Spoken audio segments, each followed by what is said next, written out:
اعوذ باللہ من الشیطان اللعین الرجیم بسم اللہ الرحمن الرحیم الحمد للہ وکفا وسلام علی عبادہ الذین اصطفیٰ در اللہم صلی علی محمد۔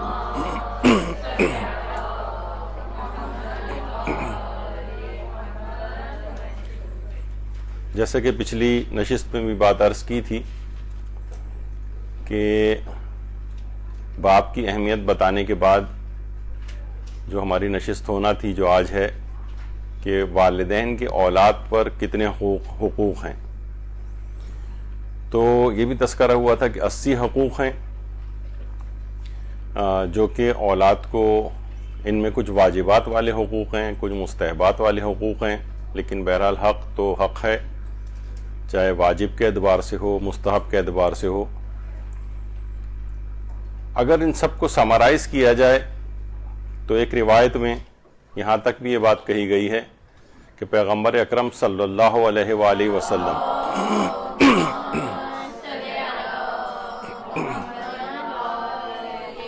سے کسی نے سوال کیا کہ اولاد کے اوپر والدین کا کیا حق ہے، تو آپ نے فرمایا مختصر یہ سمجھ لو کہ وہ تمہاری جنت اور جہنم ہے، کہ جنت اور جہنم، یعنی اگر ان حقوق کی ادائیگی ہوگی تو آپ کے لیے تقریباً جنت یقینی ہے، کچھ اور اعمال صالحہ وغیرہ بھی ساتھ ہوں، لیکن اگر کوئی شخص والدین کا فرما بردار ہے تو یہ لازمہ اس بات کا بنے گا، یہ انڈیکیشن اس بات کی بنے گی، علامت بنے گی کہ شخص جنتی ہے۔ اور اگر کوئی والدین کا نافرمان ہے، خواہ وہ 20 حج کر کے آ چکا ہو، زیارات ہر سال کرنے جاتا ہو، خوب نمازیں پڑھتا ہو، روزے رکھتا ہو، تو یہ انڈیکیشن اس بات کی بنے گی کہ بہت قوی امکان ہے کہ شخص جہنم میں جائے گا اگر اس کے والدین راضی نہیں۔ تو یہ بہت اہم بات ہے، اور یہ بھی ہمارے چھٹے امام امام جعفر صادق علیہ السلام نے فرمایا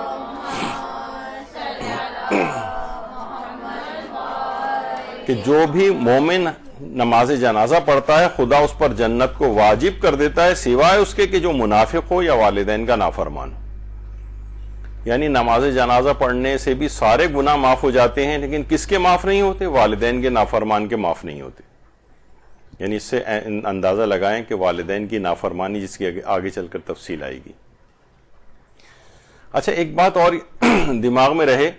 کہ والدین کے حقوق کا تعلق ان کے مسلمان ہونے سے بھی نہیں۔ اگر کوئی شخص ایسا ہے کہ جس کے والدین کافر ہیں، ان کے بھی حقوق کو ویسے ہی ادا کرنا ہے جیسے کسی مسلمان اور مومن والدین کے حقوق کو ادا کرنا۔ بلکہ یہاں تک فقہی احکام میں ملتا ہے کہ اگر مثلا کفار کے ساتھ جنگ ہو رہی ہے اور کسی شخص کا باپ کافروں کی طرف سے لڑنے کے لیے آ گیا ہے، اور مومن بیٹا یا مسلمان بیٹا مسلمان کے لشکر میں ہے اور کافر باپ سامنے آ جائے، تو مسلمان بیٹے کے لیے مکروہ ہے کہ وہ کافر باپ کو قتل کرے،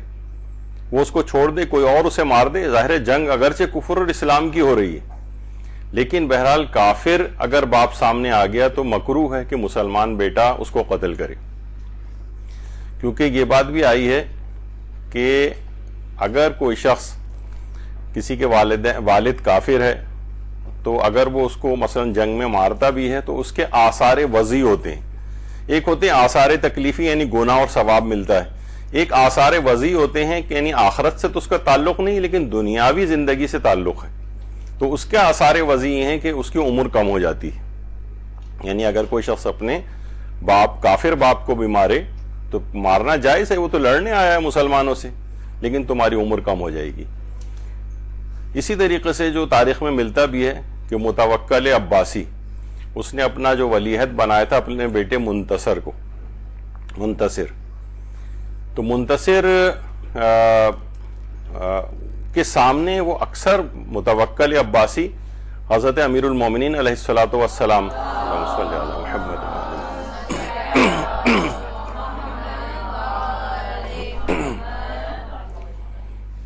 وہ اکثر امیر المومنین کی شان میں گستاخی کرتا تھا، اس کا یہ بیٹا منع کرتا تھا، تو جو متوکل تھا وہ ناراض ہو جاتا تھا، غصہ ہونے لگتا تھا کہ مجھے برائی کرنے تم مجھے روکتے کیوں؟ یہاں تک کہ اس نے ارادہ کر لیا تھا کہ میں اس کو ولی عہدی سے بھی ہٹا دوں گا، لیکن ایک دفعہ تو حد ہی اس نے کر دی یعنی متوکل نے منتصر کے سامنے حضرت فاطمہ الزہرا سلام اللہ علیہا کے خلاف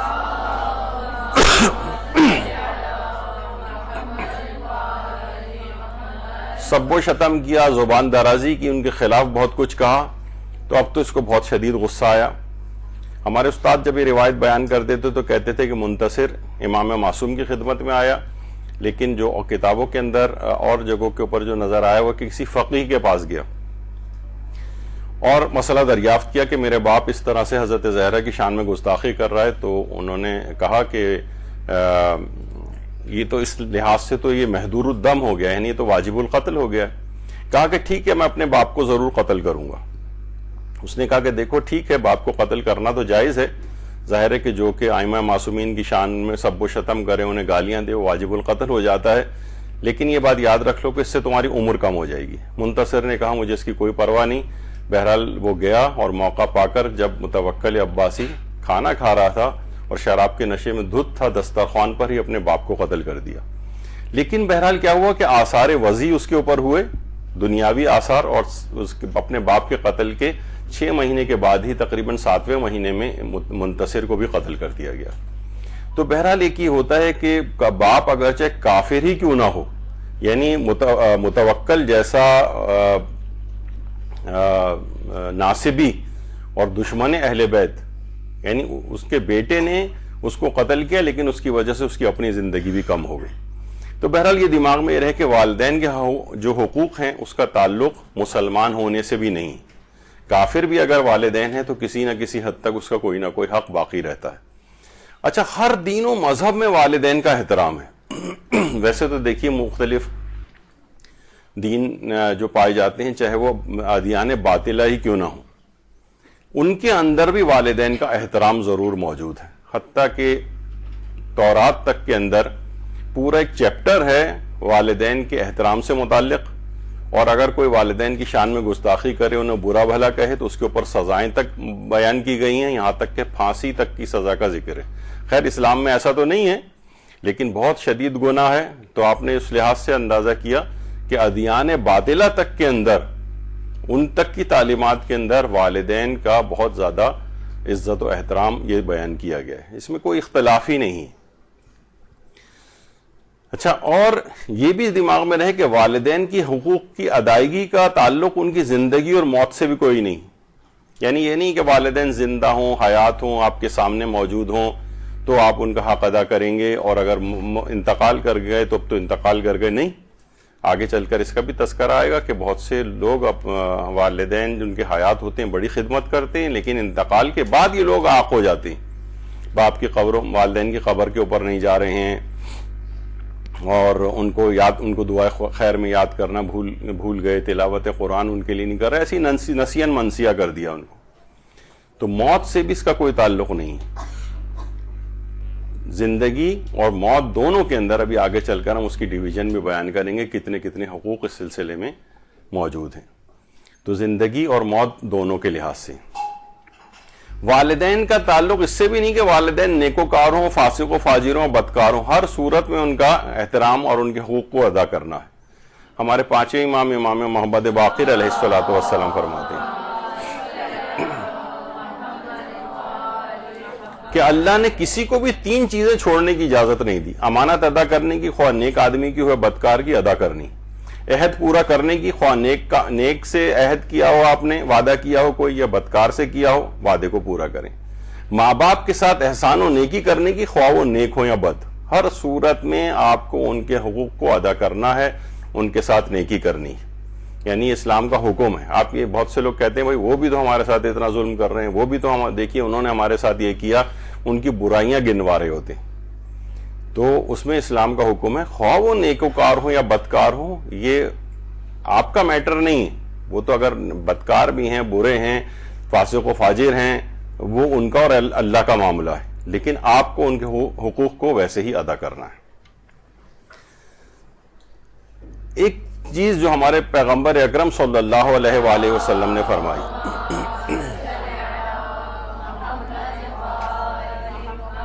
کہ زندگی کی لذت ماں و باپ کی خدمت کرنے میں، یہ لوگوں نے واقعتاً اس بات کو جو اس پر عامل ہیں اور ان کی زندگیاں نظر آتی ہیں کہ جو اپنے والدین کی خدمت کرتے ہیں، ان کے بہت عزت و احترام، ان کے تمام حقوق کو ادا کرنا، ان کی یہ زندگی بھی بہت ہی لذت انگیز گزرتی. یعنی اس کے مقابلے میں بہت سارے ایسے افراد ہیں کہ جناب وہ والدین کے نافرمان ہیں. ویسے بظاہر آپ کو لگے گا کہ ہو سکتا ہے ان کے پاس کچھ دنیاوی طور پر پیسہ ہو، لیکن لذت زندگی ان کے پاس نہیں.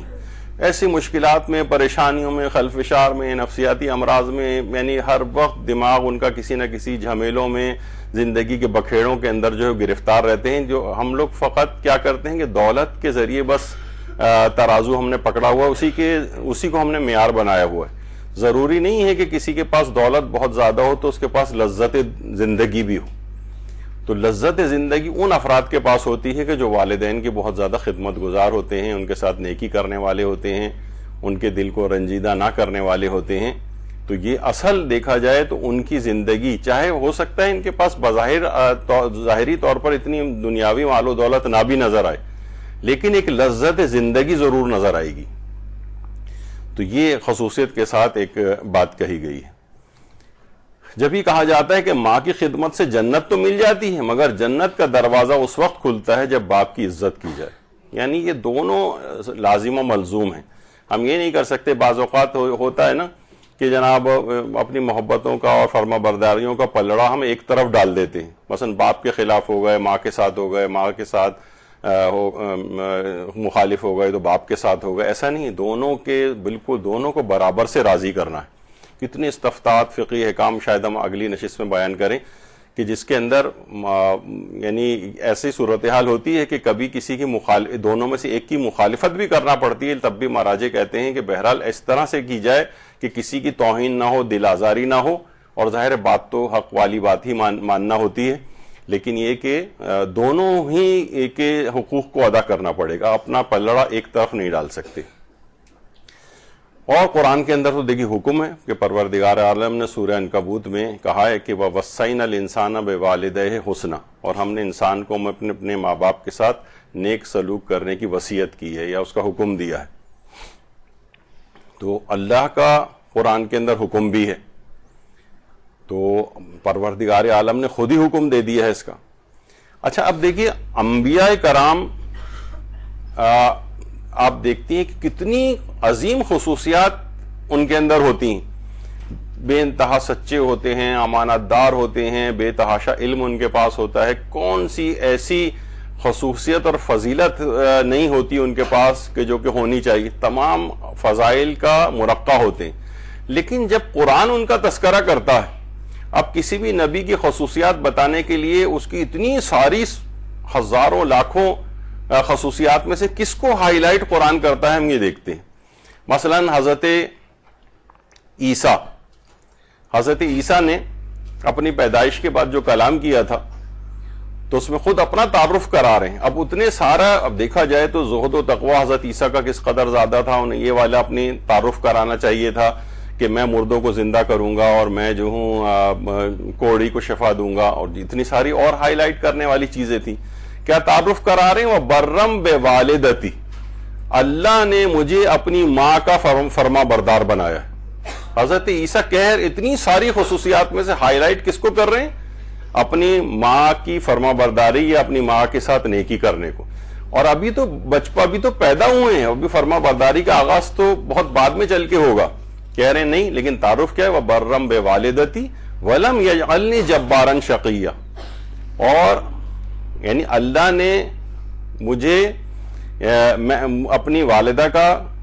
کے ساتھ نیکوکار بنایا ہے، اس کے حقوق کو ادا کرنے والا بنایا ہے، اس کے ساتھ نیکی کرنے والا بنایا ہے. وَلَمْ يَجْعَلْنِي جَبَّارًا شَقِيًّا، اور مجھے جبار اور شقی نہیں بنایا ہے، مجھے ظالم نہیں بنایا اور مجھے بدنصیب نہیں بنایا ہے. اس کے معنی کیا ہوئے کہ جو اپنی والدین کا حقوق ادا نہیں کرتا ہے وہ ظالم بھی ہوتا ہے اور وہ بدنصیب بھی ہو جاتا ہے. یعنی کہا ہے کہ مجھے ان کا حق ادا کرنے والا بنایا اور مجھے جبار اور شقی نہیں بنایا ہے. تو اب دیکھیے حضرت عیسیٰ کے لحاظ سے آپ نے یہ چیز دیکھی. اسی طریقے سے حضرت یحییٰ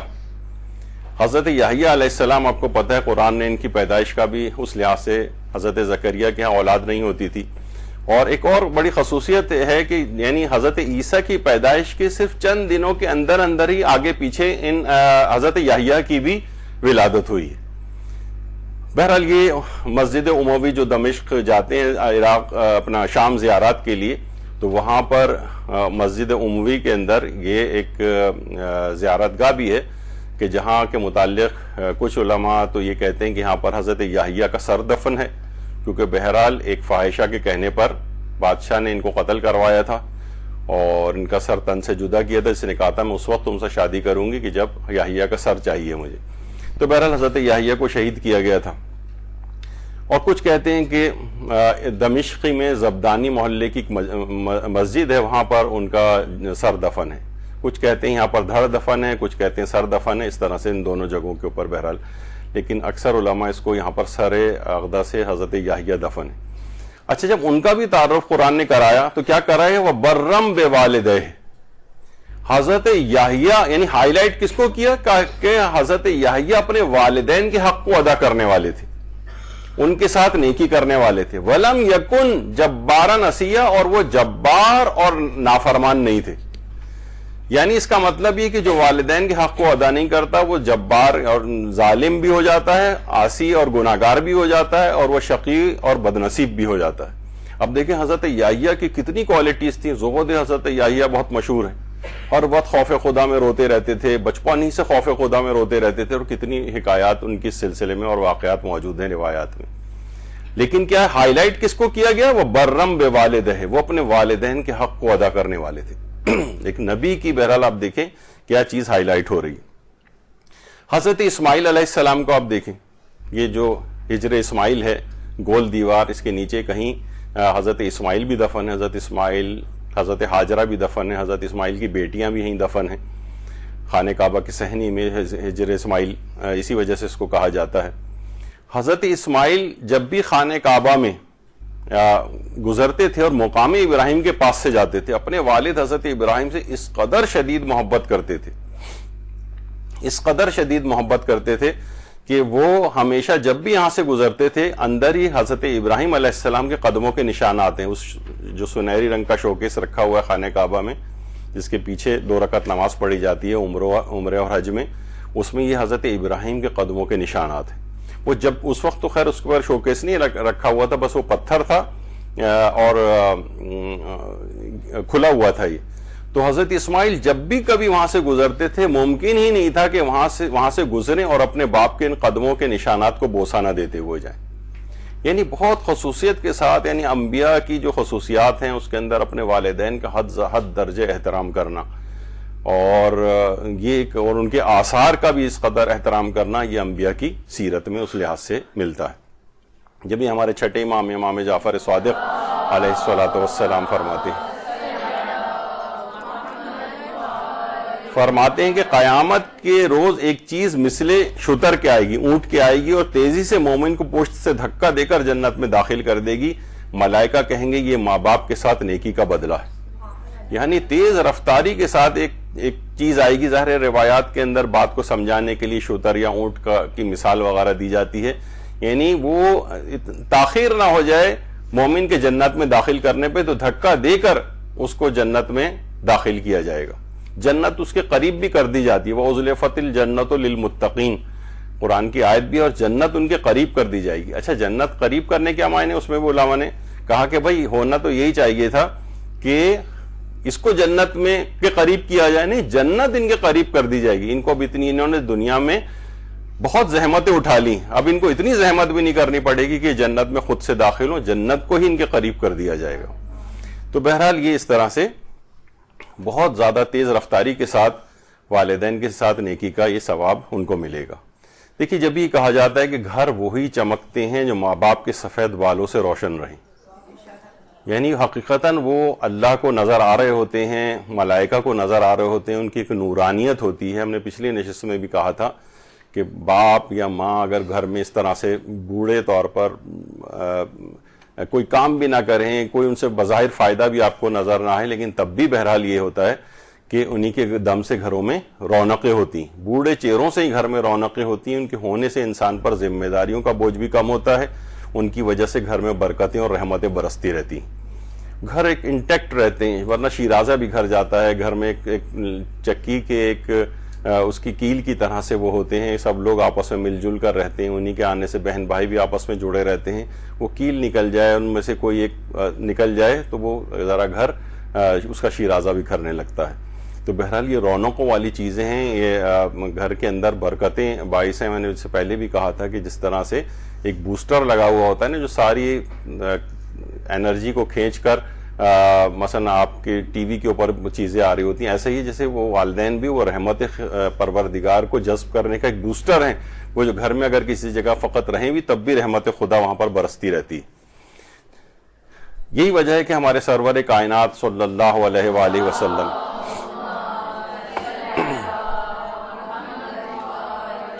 کہ جو شخص کسی سفید ریش اور عمر رسیدہ بزرگوں کی عزت و توقیر کرے تو اللہ اس کو قیامت کی ہولناک پریشانیوں سے نجات دے گا. یعنی اچھا, اب اس کے اندر دیکھیے صرف یہ نہیں کہا کہ والدین بھی, یعنی جو بھی بوڑھے افراد, بعض اوقات گھروں میں جوائنٹ فیملی سسٹم ہوتا ہے, مثلا بوڑھا جو ہے وہ چچا تایا بھی اسی گھر میں موجود ہیں, کوئی بھی اس طرح سے بزرگ افراد گھر میں موجود ہوں تو اگر اور عمر رسیدہ افراد ہوں اور ان کی عزت و توقیر اس وجہ سے کرے تو قیامت کی ہولناکیوں سے پروردگار عالم اس کو نجات دے دیتا ہے. اور جب بھی پیغمبر اکرم نے یہ بات بھی بیان فرمائی ہے کہ برکت تمہارے بوڑھوں کے ساتھ, یعنی یہ باعث برکت جو ہیں ہستیاں ہیں جو آپ کے گھر کے اندر رہ رہی ہیں, اس کو ان کو بہت ان کے دم کو غنیمت سمجھنا چاہیے, ان کی درازی عمر اور طول عمر کی دعائیں کرنی چاہیے. اتنا ہی زیادہ دنیاوی لحاظ سے اخروی لحاظ سے فائدہ مند ہے ان کا آپ کے گھر میں موجود ہونا. یہاں پر تو خواتین مثلا بڑی پازیٹیو چیز سمجھی جاتی ہے کہ کیسی ایسی جگہ شادی ہو, بھائی کوئی جھمیلا نہیں, ساس سسر جو ہے مر چکے ہیں, بہن بھائی کوئی نہیں ہے, تو کہا جاتا ہے نا کہ بھائی اگر آپ کو ایسے ہی یعنی وہ ایسے پسند ہے کہ جس کے دولہا کے یا جو لڑکا ہے اس کے سارے رشتہ دار قبرستانوں کے اندر آرام کر رہے ہوں, آپ کو ایسا گھر چاہیے. بھائی یہ سب گھر کے اندر, یا جیسے مثلا خواتین کے لیے بھی یہ بات کہی جاتی ہے نا کہ اگر آپ کو ایسا کوئی چاہیے تو پھر آپ کو چاہیے کہ دی سینٹر وغیرہ کے کسی جو ہے وہ اس میں کچھ پل بڑھ کے جوان ہو جس کے کوئی رشتہ دار ہی نہ ہو, آپ کو چاہیے کہ اس سے شادی کریں.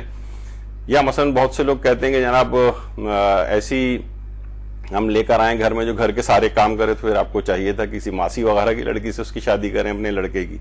تو دونوں طرف کی افراط و تفریط اس لحاظ سے ہے. تو گھروں میں برکت ان بوڑھے افراد کے دم سے ہوتی ہے, یعنی ایسی جگہ تلاش نہیں کرنی چاہیے کہ جہاں کوئی رشتہ دار ہی نہ ہو, بلکہ ہم نے تو ایسے جو اس طرح سے بغیر رشتہ داروں کے جو افراد ہوتے ہیں وہ ان کی شادیاں زیادہ ناکام ہوتے دیکھی, وہ عجیب ان کے ساتھ نفسیاتی اور پتہ نہیں کس طرح کے مسائل ہوتے ہیں. تو بہرحال اچھا, اب دیکھیے ماں کے لحاظ سے پچھلی دفعہ بھی جب ہم نے باپ کا ذکر کیا تو بعض افراد نے کہا کہ یہ تو زیادتی ہو جائے گی اگر ماں کا اس لحاظ سے کوئی تذکرہ خصوصی طور پر نہ کیا جائے. تو دیکھیے ماں کے کچھ خصوصی احسانات بھی ہیں. ماں کے دیکھیے ماں کے لحاظ سے حضرت فاطمہ الزہرا سلام اللہ علیہا فرماتی ہیں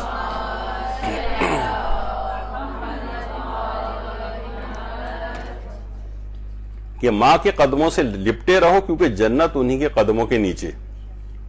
اور ایک حدیث بھی ہے اگرچہ پیغمبر اکرم کی وہ حدیث کی جو بہت مشہور بھی ہے کہ الجنت تحت اقدام الامہات,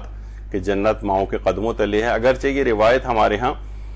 زیادہ تر سنی مصادر سے آئی ہے, یعنی برادران اہل سنت کی کتابوں کے اندر ہے, اور ان کے ہاں بھی یہ ذرا اس کی سند ضعیف ہے. ہمارے ہاں بھی سند کے اعتبار سے یہ ضعیف ہے, لیکن اس کا مضمون بالکل ٹھیک ہے, یعنی اس کو ماننے میں کوئی قباحت نہیں ہے. بڑے بڑے علماء نے, علامہ طبرسی نے مجموع البیان میں اور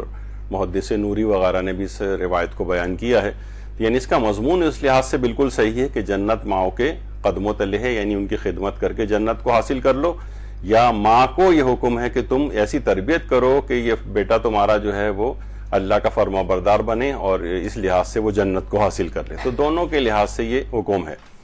تو ماں کی خدمت کے اعتبار سے بھی ہے کہ ماں کے قدموں تلے لپٹے رہو. امام خمینی بھی اس سلسلے میں جو تاکید کرتے تھے وہ بھی آگے چل کر ہم تذکرہ کریں گے. اور یہ بھی کہا گیا کہ ماں کا حق باپ سے دگنا ہوتا ہے. مشکات الانوار کے اندر علامہ طبرسی نے اس روایت کو لکھا ہے پیغمبر اکرم کے حوالے سے کہ ماں کا حق باپ سے دگنا ہے, یعنی خصوصیت کے ساتھ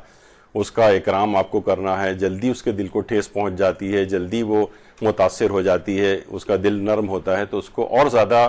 اس کے ساتھ اکرام سے پیش آنے کی ضرورت ہوتی ہے۔ اور ایک چیز خاص طور پر بڑی ہائی لائٹ کی گئی ہے قرآن و حدیث کے اندر کہ پیغمبر اکرم سے جب یہ سوال کیا گیا کہ ماں کا اولاد پر کیا حق ہے، تو آپ نے فرمایا اگر تم صحرا کی ریت کے ذرات اور بارش کے قطرات کی مقدار کے برابر ماں کی خدمت میں کھڑے رہو تو اس ایک دن کے برابر بھی نہیں ہو سکتا جو اس نے تمہیں پیٹ میں اٹھا رکھا تھا۔ یعنی بارش کے قطرات کی مقدار کے برابر اور صحرا کی ریت کے ذرات کی مقدار کے برابر۔ سوچیں، یعنی اتنی اہمیت کے ساتھ یہ بات بیان کی ہے، تب بھی تم ایک دن کے برابر نہیں اس کو برابر ہی نہیں کر سکتے جو اس نے ایک دن تمہیں پیٹ میں اٹھا کر رکھا تھا۔ اور واقعتاً ہم دیکھتے ہیں کہ جس وقت کتنی زحمتیں اٹھا کر ماں جو ہے، جس کا میں اکثر و بیشتر تذکرہ کرتا رہتا ہوں، یہ پورا جو پریگنینسی کا پیریڈ ہوتا ہے کتنی مشکلات سے گزر رہی ہوتی ہے، کتنے کمپلیکیشن بھی ہوتی ہیں، خود آپریشن آج کل ہو رہے ہیں اس میں، جس میں کاٹا پیٹی اس کے ہو رہی ہے۔ اچھا، اس کے ساتھ ہی پریگنینسی کے اب جو بہت ساری جناب گیسٹیشنل ڈائبٹیز اس کو ہو جاتی ہے، یعنی جو اگرچہ بعد میں اکثر کو ختم ہو جاتی ہے لیکن بہت سو کو کنٹینیو بھی ہوتی ہے، پھر آئندہ زندگی میں بھی ڈائبٹیز ان کو ہو جاتی ہے۔ جو ہمارے ہاں جو پریگنینسی انڈیوز ہائپر ٹینشن جس کو کہتے ہیں، بلڈ پریشر کا بڑھ جانا دوران حمل، اور بعض اوقات یہ ہوتا ہے کہ وہ کنٹینیو بھی ہو جاتا ہے پریگنینسی اوور ہونے کے بعد بھی ساری زندگی کے، کچھ انفیکشنز ہو جاتے ہیں ایسے، یورینری انکانٹیننس، پیشاب کا بعد میں بھی نکلتے رہنا، بہت ساری اور کمپلیکیشن ہوتی ہیں۔ یعنی کس وجہ سے کہ اس نے آپ کو اٹھا کر رکھا اتنے عرصے تک اپنے اندر، کتنی زحمتوں سے، پھر اس کے بعد دودھ پلائی کا زمانہ ہے، اور اس کے بعد جو ہے نا اس کی نیندیں پوری ہوتی ہیں، نہ وہ اس کے ساتھ جو پوسٹ نیٹل ڈپریشنز کہلاتے ہیں، جو بعد میں کبھی کبھار وہ مستقل بھی ہو جاتے ہیں، یعنی وہ اپنی پوری زندگی اس بچے کے لیے کتنی کمپلیکیشنز اور اس کے اندر جاتی۔ واقعی یعنی صرف ایک دن کے متعلق کہا جاتا ہے کہ یعنی صحرا کی ذرات کے برابر بھی تم اس کی خدمت میں لگے رہو، بارشی قطرات کے مقدار کے برابر بھی ماں کی خدمت میں لگے رہو، تب بھی اس ایک دن کا برابری تم نہیں کر سکتے جو اس نے تمہیں اپنے اندر اٹھا کے رکھا تھا۔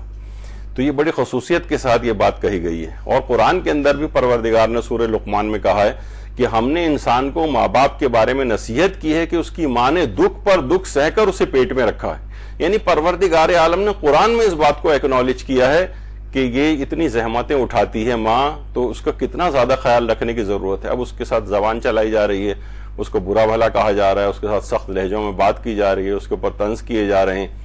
اور مختلف اور جو ہم دیکھتے ہیں نوجوان لڑکے اور لڑکیوں کو اس انداز سے، اور پھر اس کے بعد دودھ پلائی کا زمانہ، اور اس کی دودھ بڑھائی بھی 2 سال میں ہوئی ہے۔ یعنی پروردگار نے اس پریگنینسی کے زمانے کو کہا ہے کہ دکھ پر دکھ سہ کر اس نے تمہیں پیٹ میں رکھا ہے،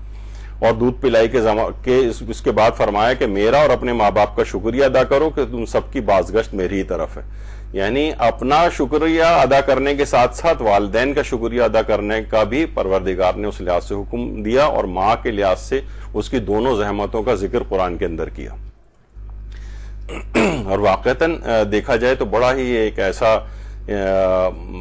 جو اولادیں ہیں اپنے دماغ میں لے کر آئیں، تھوڑا سا ذرا فرش شناس بنیں اور وہ محسوس کریں کہ کتنی زحمتوں سے یہ جو تم اب ہو گئے ہو 5-6 فٹ کے اور نوجوان اور یہ لڑکے اور لڑکیاں، یہ کتنی زحمتوں سے پال کے تمہیں یہاں تک انہوں نے پہنچایا ہے، اور کتنا زیادہ وہ ان کے اکرام کرنے کی ضرورت ہے، لیکن ہمیں معاشرے میں اس کے برخلاف نظر آ رہا ہوتا ہے۔ حضرت جابر سے روایت ہے کہ ایک شخص رسول اللہ صلی اللہ علیہ وآلہ وسلم کی خدمت میں آیا،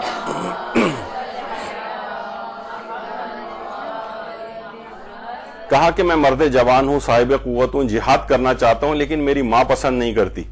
آپ نے فرمایا تم واپس چلے جاؤ، خدا کی قسم اس کی محبت صرف ایک رات کی راہ خدا میں تیرے 1 سال کے جہاد سے بہتر۔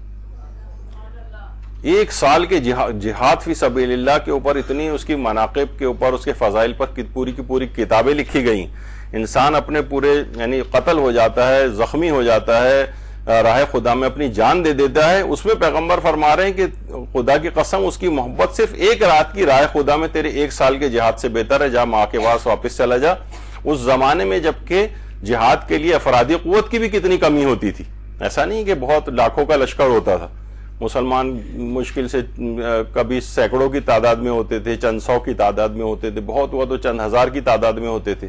اور بہت زیادہ افرادی قوت کی ضرورت ہوتی تھی، لیکن پیغمبر پھر بھی واپس کر دیتے تھے اگر ماں نے منع کر دیا ہے تو کتنی خصوصیت ہے اس بات کی۔ اور ماں کی اور بھی اگر ہم دیکھیں واقعتاً خدمات کس طرح سے اپنے بچوں کو لے کے وہ یعنی اپنی اور بھی بہت ساری زحمتیں جو ہے وہ یہاں کہا جاتا ہے نا کہ وہ اتنے بچوں کو پورا وہ سنبھال رہی ہوتی ہے، اور اتنے سارے بچے مل کر وہ اس بوڑھی ماں کو اپنے پاس کہتے ہیں کہ آپ رکھ لیں ان کو، آپ رکھ لیں، اس طرح سے جو ہے آپس میں ایک دوسرے کے سپرد کر رہے ہوتے ہیں تاکہ کسی طریقے سے ان سے جان چھوٹ جائے۔ تو یہ کتنی ماں کی اس لحاظ سے اگر آپ دیکھیں کہ کتنی خود اس میں پریشانیوں میں گرفتار ہوتی ہے، لیکن چاہتی ہے کہ ہر وقت آپ کی پروٹیکشن کے اندر جو ہے وہ رہتی ہے۔ تو بہرحال یعنی وہ ہستی جس کی دعاؤں سے رب کی رحمت ہر وقت آپ پر برستی رہتی ہے، وہ خاموش بھی رہے تب بھی برستی رہتی ہے۔ تو ماں کی اس لحاظ سے خصوصیت ہے، اس کی ایثار و قربانی ماں کی وہ لوگوں کی نگاہوں کے سامنے نہیں ہوتی، کہ یعنی اپنے چپلیں بھی اپنے بچوں کو پہنا دیتی ہے، لیکن کیا ہے کہ خود چاہے وہ تکالیف کو اٹھائے۔ ہم نے دیکھا کہ بعض سے بچے ایسے ہوتے ہیں کہ جو مثلا مینٹلی ریٹارڈڈ ہو گئے ہیں، جسمانی لحاظ سے معذور ہو گئے ہیں، مائیں بوڑھی ہونے تک جو ہے وہ ان کی خدمتوں کے اندر لگی رہتی ہیں، اپنی محبتوں میں اس لحاظ سے کوئی کمی نہیں کرتی۔ لیکن یہ ماں کی اس لحاظ سے واقعتاً ایک عظمت، کہا جاتا ہے نا کسی سرکاری اسپتال میں ایک ماں اپنے آخری سانس لے رہی تھی، سانپ نے کاٹا ہوا تھا، ڈاکٹر آیا تو اس سے اشارے سے اپنے پاس بلا کے ڈاکٹر کے کان میں کہا کہ کوئی سستا سا مجھے ٹیکا لگانا، میرے بیٹے کی جیب بالکل خالی۔ یعنی اس سے یعنی آخری وقت تک اسے اپنے بیٹے کا کہ پیسوں کا خیال ہے، سب چیزوں کا خیال ہے، لیکن بہرحال یہ معاشرے کے اندر اس لحاظ سے نظر آتا ہے ماں کی قربانیاں۔ یعنی یہ جو نوجوان اس وقت چاہ رہا ہے زندگی کے اوپر اپنے قدم بڑھا رہا ہے، دیکھا جائے تو یہ بڑی سمبولک ہے، یہ ماں کی محنتیں ہیں اس کے پیچھے، کب کس لحاظ سے اس نے اس کے لیے محنتیں کی ہیں۔ بعض اوقات یعنی سلائیاں بھی کرنی پڑتی ہیں، اگرچہ اس کے اوپر واجب ذمہ داری اس لحاظ سے نہیں تھی، لیکن اپنے شوہر کا ہاتھ بٹانے کے لیے اس نے جابز وغیرہ بھی کی ہیں، اور اپنی جوانی کو بڑھاپے میں تبدیل کیا ہے، صرف اس وجہ سے کہ اے نوجوان، اے لڑکے اور لڑکیوں، تمہارا جو ہے یعنی تم بہتر طور پر زندگی گزارو، تمہیں بہتر طور پر آسائشیں دی جائیں۔ انہوں نے اپنی جوانیوں کو جھلسا دیا ہے آپ لوگوں کے لیے، اور آپ پھر بڑے ہونے کے بعد ان کے اوپر اعتراضات کر رہے ہوتے ہیں، ان پہ چیخ چلا رہے ہوتے ہیں، ان کو کہتے ہیں کہ آپ نے ہمارے لیے مثلا کیا کیا ہے۔ تو یہ ایک بڑی عجیب و غریب سی صورتحال ہے۔ موصل میں عراق کا جو ایک شہر ہے، صوبہ ہے، وہاں پر ایک ماں نے جس کے 6 لڑکے تھے اور 6 کے 6 شادیوں کے بعد اپنی بیویوں کو لے کر ادھر سے ادھر چلے گئے، اس نے احتجاجاً پھر اس کے بعد وہ کوٹ، وہ گہوارہ جس کے اندر اپنے ان بچوں کو پالا تھا، اس کو نظر آتش کیا تھا، آگ لگائی تھی۔ یعنی واقعتاً ایسی اولاد جو ہے اس قابل ہی ہے کہ اس کو سمبولک اس نے وہ کیا کہ ایک علامتی طور پر کہ یعنی ان لوگوں کے لیے میں نے اپنی پوری زندگی لگائی، اور اس طرح سے وہ لوگ شادیوں کے بعد اپنی بیویوں کو لے کے مجھے اکیلا چھوڑ کر چلے گئے۔ تو بہرحال یہ ایک بڑی ایک عجیب و غریب ایک المیہ ہے معاشرے کے اندر۔ ابھی ہم آگے چل کر اس کا بھی ذکر کریں گے کہ کیا ایسا کریں کہ بہرحال اولاد جو ہے اس طرح کی نہ ہو، آگے چل کر اس کا بھی ایک تذکرہ آئے گا۔ اور یہی وجہ ہے کہ دیکھیے شہیدوں تک کو، جو راہ خدا کے شہید ہیں ان تک کو روک لیا جاتا ہے جنت میں جانے سے۔ پیغمبر اکرم صلی اللہ علیہ وآلہ وسلم فرماتے ہیں کہ مقام آراف ایک منزل ہوگی کہ جہاں پر لوگوں کو ٹھہرایا جائے گا، ایک منزل پر وہاں ٹھہرائے جانے والے شہداء ہوں گے جنہوں نے اپنے ماں باپ کی نافرمانی کرتے ہوئے شہادت کو حاصل کیا۔ تو ان کا شہید ہونا ان کے جہنم میں جانے سے تو مانے ہوگا، بھائی شہید ہوگا، شہید تو جہنم میں نہیں جائے گا، مگر ماں باپ کی نافرمانی بھی ان کو بہشت میں جانے سے مانے ہو جائے گی۔ یعنی نہ وہ جہنم میں اب جا پا رہے ہیں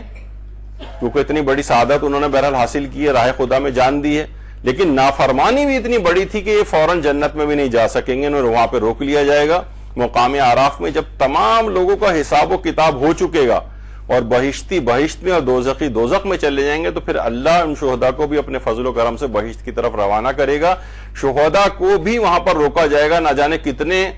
100 سال تک جو آخرت کے ہوں گے، اور یہاں تک کہ دیکھا جائے تو فوراً یعنی کتنی طمع انسان کی ہوگی کہ میں فوراً جنت میں داخل ہو جاؤں ہمیشہ ہمیشہ کی، لیکن ان کو وہاں پر روک لیا جائے گا مقام آراف پہ۔ کہا کہ نہیں، جب تک سارے لوگوں کا حساب کتاب نہیں ہو جاتا تم یہیں پر کھڑے رہو، کیونکہ تم نے ماں باپ کی نافرمانی کی تھی۔ تو اتنی بڑی والی بات ہے کہ شہداء تک کو جنت میں جانے سے یہ چیز مانے ہو جائے گی. جب بھی پیغمبر اکرم صلی اللہ علیہ وآلہ وسلم فرماتے ہیں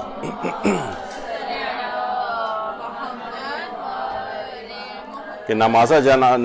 جنازہ پڑھنے والے پر جنت واجب ہو جاتی ہے بشرطے وہ منافق یا والدین کا نافرمان نہ ہو، جیسے کہ اس سے پہلے بھی ذکر ہوا ہے. اچھا، یہ ماں کی محبت واقعتاً اگر دیکھیں تو یہ جانوروں تک کے اندر بہرحال اس لحاظ سے نظر آتی ہے. جانوروں کے بچے بھی، آپ نے دیکھا ہوگا عام طور پر جو میل جو ابا ہوتے ہیں جانوروں کے، عام طور پہ لات وات مار کے ان کو ایک طرف کر رہے ہوتے ہیں، وہ نیشنل جیوگرافک یا ادھر ادھر، لیکن ماں بہرحال ہر صورت میں ان کی، یعنی جانوروں میں بھی جو اس کی ماں ہوتی وہ بھی اثار و قربانی دیتے ہوئے اس لحاظ سے نظر آتی ہے. وہ اپنے پروں میں لے کر بیٹھی ہوتی ہے. میل جو ابا ہوتا ہے وہ کبھی بھی اس طرح سے لے کے ان کی حفاظت نہیں کر رہا ہوتا، وہ ادھر ادھر آوارہ گردی میں لگا ہوتا ہے، لیکن یہ جو ماں ہوتی ہے بہرحال یہ اپنے بچوں کی اس طرح سے نگہبانی کر رہی ہوتی ہے. اور واقعتاً یہ تصویر بھی اس لحاظ سے ہے کہ جنگل میں آگ لگ گئی تھی، یہ مرغی اپنے چھوڑ کے بھاگ بھی سکتی تھی، لیکن اس کے وہ انڈے جس کے اندر بچے تھے، یہ اس کے باوجود جنگل میں لگنے والی آگ کے باعث ہی بھاگ بھی سکتی تھی، لیکن پھر بھی نہیں بھاگی. کیسے چھوڑ کے جاتی؟ ماں تھی وہ، یعنی وہ اس نے اپنی بھی جان دے دی، جھلس گئی وہ، لیکن وہ اسی طرح سے انڈوں کے اوپر بیٹھی رہی کہ میرے اس میں پیدا ہونے والے بچے کہیں ان کو کوئی نقصان نہ پہنچ جائے. ہماری ایک ناول نگار تھیں، ٹی وی ڈرامے وغیرہ بھی لکھتی تھی، بانو قدسیہ، ایک جملہ بڑا اچھا کہتی تھی وہ، اگر کسی عورت کے مثلا 6 بچے ہوں اور 5 بہت زیادہ نیکوکار ہوں اور جنتی ہوں، تو تم کبھی بھی اس کی ماں کو ان 5 جنتی بچوں کے ساتھ جنت میں تلاش مت کرنا. وہ اسی ایک بچے کی طرف گئی ہوئی ہوگی جو کہ جہنم کے اندر ہوگا. یعنی ایک سمجھانے کا ان کا ایک طریقہ کار تھا. تو واقعتاً یہ ماں کی اس لحاظ سے ایک بڑی عظمت ہے اور اس کی ایثار اور قربانیاں ہیں کہ جو کہ چلی آ رہی. ماں اگر اس لحاظ سے جو چھوٹے چھوٹے جانور ان کی بھی ماں اگر مر جاتی ہے کبھی، تو وہ بیچارے بہت بے آسرا اس لحاظ سے فیل کرتے ہیں معاشرے میں. اب ان کی کون ان کی رکھوالی اور دیکھ بھال کرے گا؟ اور ایک تو بڑا مشہور بھی ہوا تھا نیشنل جیوگرافک وغیرہ پہ، میں نے خود بھی شاید یہ دیکھا تھا. یہ تو جو ہرنی کا جو بچہ تھا اس کی طرف سارے چیتے جا رہے تھے، تو ہرنی نے دور سے دیکھا اور ایک دم سے ان چیتوں کے سامنے اپنے آپ کو پیش کر دیا تاکہ وہ اس بچے کی طرف نہ جائیں، اور اپنی جان اس ہرنی نے دے دی. تو اسی طریقے سے یہ جانوروں کے اندر بھی ہوتا ہے، اور یہی اس طرح کی قربانیاں انسانوں کی مائیں بھی جو ہیں وہ دیتی آ رہی ہوتی کہ اس نے اپنے آپ کو پیش کر دیا. اور واقعتاً اس کے چہرے کے اوپر بھی اگر آپ دیکھیں کہ کس قدر ایک اعتماد اور ایک وہ ہے، یعنی کوئی ڈر اور خوف بھی ایسا نہیں ہے، بس وہ اپنے اس بچے ہی کو دیکھ رہی ہے کہ جس کی اس نے جان بچا لی اور پھر وہ وہاں سے بھاگ گیا. اور اس لحاظ سے وہ جو آپ سنتی بھی ہیں، بڑی ایک مشہور نظم تھی کہ موت کی آغوش میں جب تھک کے سو جاتی ہے ماں، تب کہیں جا کر ذرا تھوڑا سکون پاتی ہے ماں. تو بہرحال اور یہ والی جو بہرحال نظم ہے، جب بھی اس کو لوگ سنتے ہیں، بہت سے لوگوں نے تو اس کو قبرستانوں میں اپنی ماں کے قدموں کے اوپر بھی لکھ کر لگایا ہے. اور یہ قبر کے قدمے ہیں جس کے اوپر اس کو جو ہے وہ لکھا گیا ہے. رضا سرسوی صاحب کہ جو شاعر جنہوں نے اس نظم کو لکھا تھا ماں، واقعتاً ایک ایسی زبردست ان کی شخصیت تھی. ابھی اپریل 2021 میں ان کی ڈیتھ ہوئی، ان کا انتقال ہوا ہے. انڈیا کے شاعر تھے رضا سرسوی صاحب، اور ویسے تو انہوں نے اور بھی بہت ساری شاعری کی تھی، لیکن خصوصیت کے ساتھ جو ان کی نظم ماں ہے اس نے بڑی شہرت اختیار کی تھی. اور رضا سرسوی صاحب کے متعلق ایک اور بتا دوں، ویسے عام طور پر سب شاعر نہیں لیکن زیادہ تر شعراء میں علماء اور مجتہدین کے خلاف لکھتے ہوئے، اپنے شعر لکھتے ہوئے نظر آتے ہیں، مولویوں کے خلاف لکھتے ہوئے نظر آتے ہیں. یعنی ان کا گویا ایک لحاظ سے شاعروں کا ایک وہ طریقہ کار بن گیا ہے. اگرچہ بہت سے اچھے شعراء بھی ہیں، لیکن رضا سرسوی صاحب علماء اور مجتہدین کی شان میں شاعری کرتے تھے. ان کی تعریف میں ایک خصوصیت یہ بھی تھی. 78 سال کی عمر میں انہوں نے انتقال کیا ہے، جس میں 50 سے زائد حج اور زیارات جو ہیں انہوں نے کی تھی. تو بڑے متدین شاعر تھے.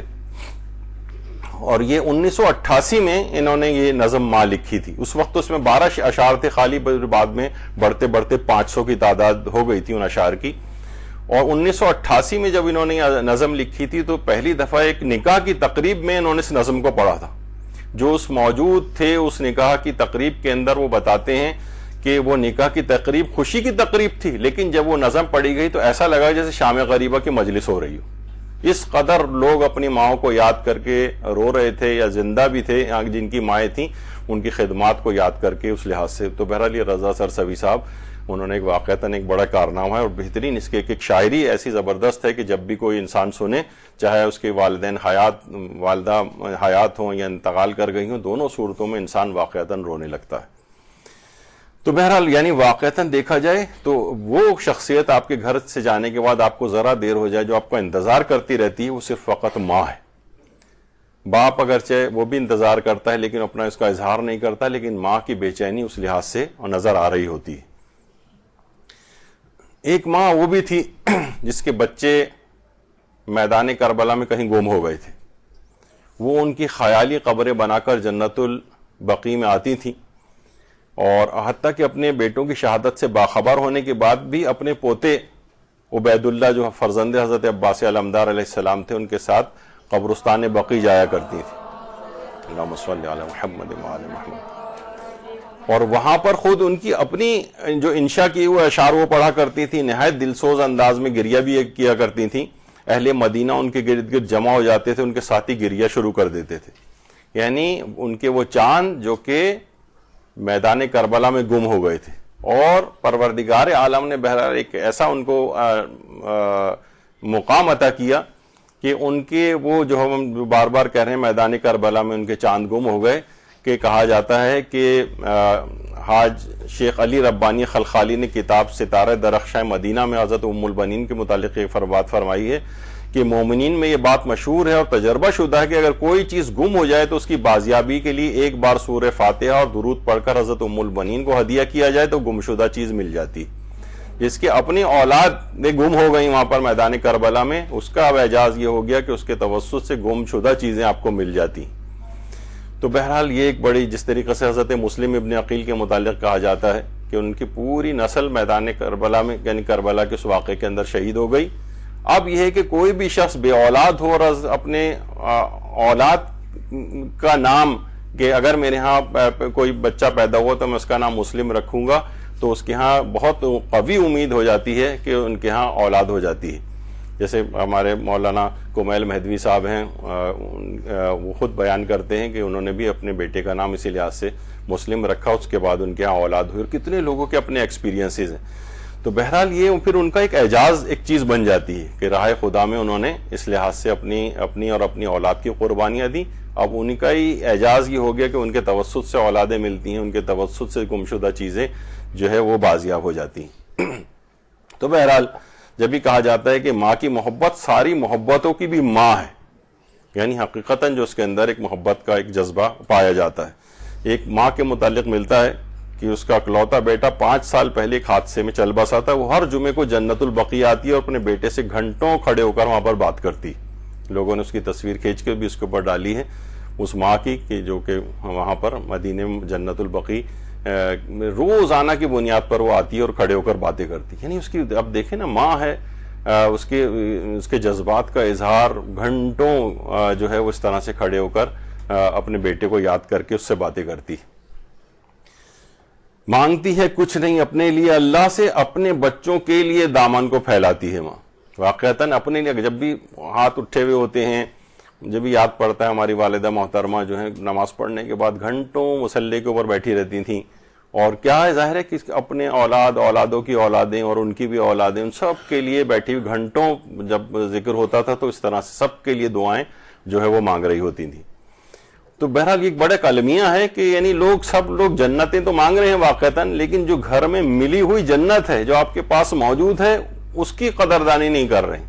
یہ ایک بہت بڑی ایک اہمیت والی بات ہے کہ اس کی قدردانی کرنی چاہیے. جو گھر میں موجود ہیں والدین کسی کے، وہ غنیمت سمجھیں ان کے دم کو، اور بہرحال ہر لحاظ سے ان کو اپنے سے راضی اور خوشنود رکھیں.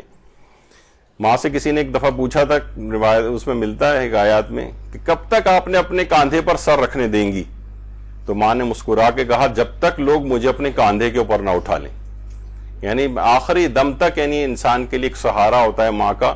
بہرحال ایک بہت بڑی عظمت ہے اس لحاظ سے ماں کی. اور یہ ماں کی محبت ہی تو تھی. یعنی ماں کس طرح سے حضرت حاجرہ جو دوڑی تھی صفا اور مروہ کے درمیان، تو اللہ نے حج کا اور عمرے کا واجب رکن بنا دیا. کوئی شخص جب تک کہ حج و عمرہ میں صفا اور مروہ کی سعی نہ کر لے، اور اسی طرح سے جو ماں نے اپنے بیٹے کی پیاس کو دیکھ کر 7 دفعہ صفا اور مروہ کے درمیان دوڑی تھی، جب تک تم وہ کام نہیں کر لو گے، تو یہ ماں کی محبت کے حوالے سے ہی ایک خصوصیت کے ساتھ عمل تھا کہ جس کو واجب رکن بنا دیا گیا. تو بہرحال ایک بڑی اس لحاظ سے ایک عظمت ہے. صفا و مروہ جو ہے وہ یاد آتی ہے اس واقعے کی کہ حضرت حاجرہ کس طریقے سے اپنے بیٹے اسماعیل کی پیاس کے لیے دوڑی تھی یہاں پر. اب بہرحال اس کے بہت سے لوگوں نے وہ بھی بنا لیے ہیں، یہ میری ماں کی دعا ہے، لیکن بیچ میں لکھا ہوا ہے ہنڈائی. تو بہرحال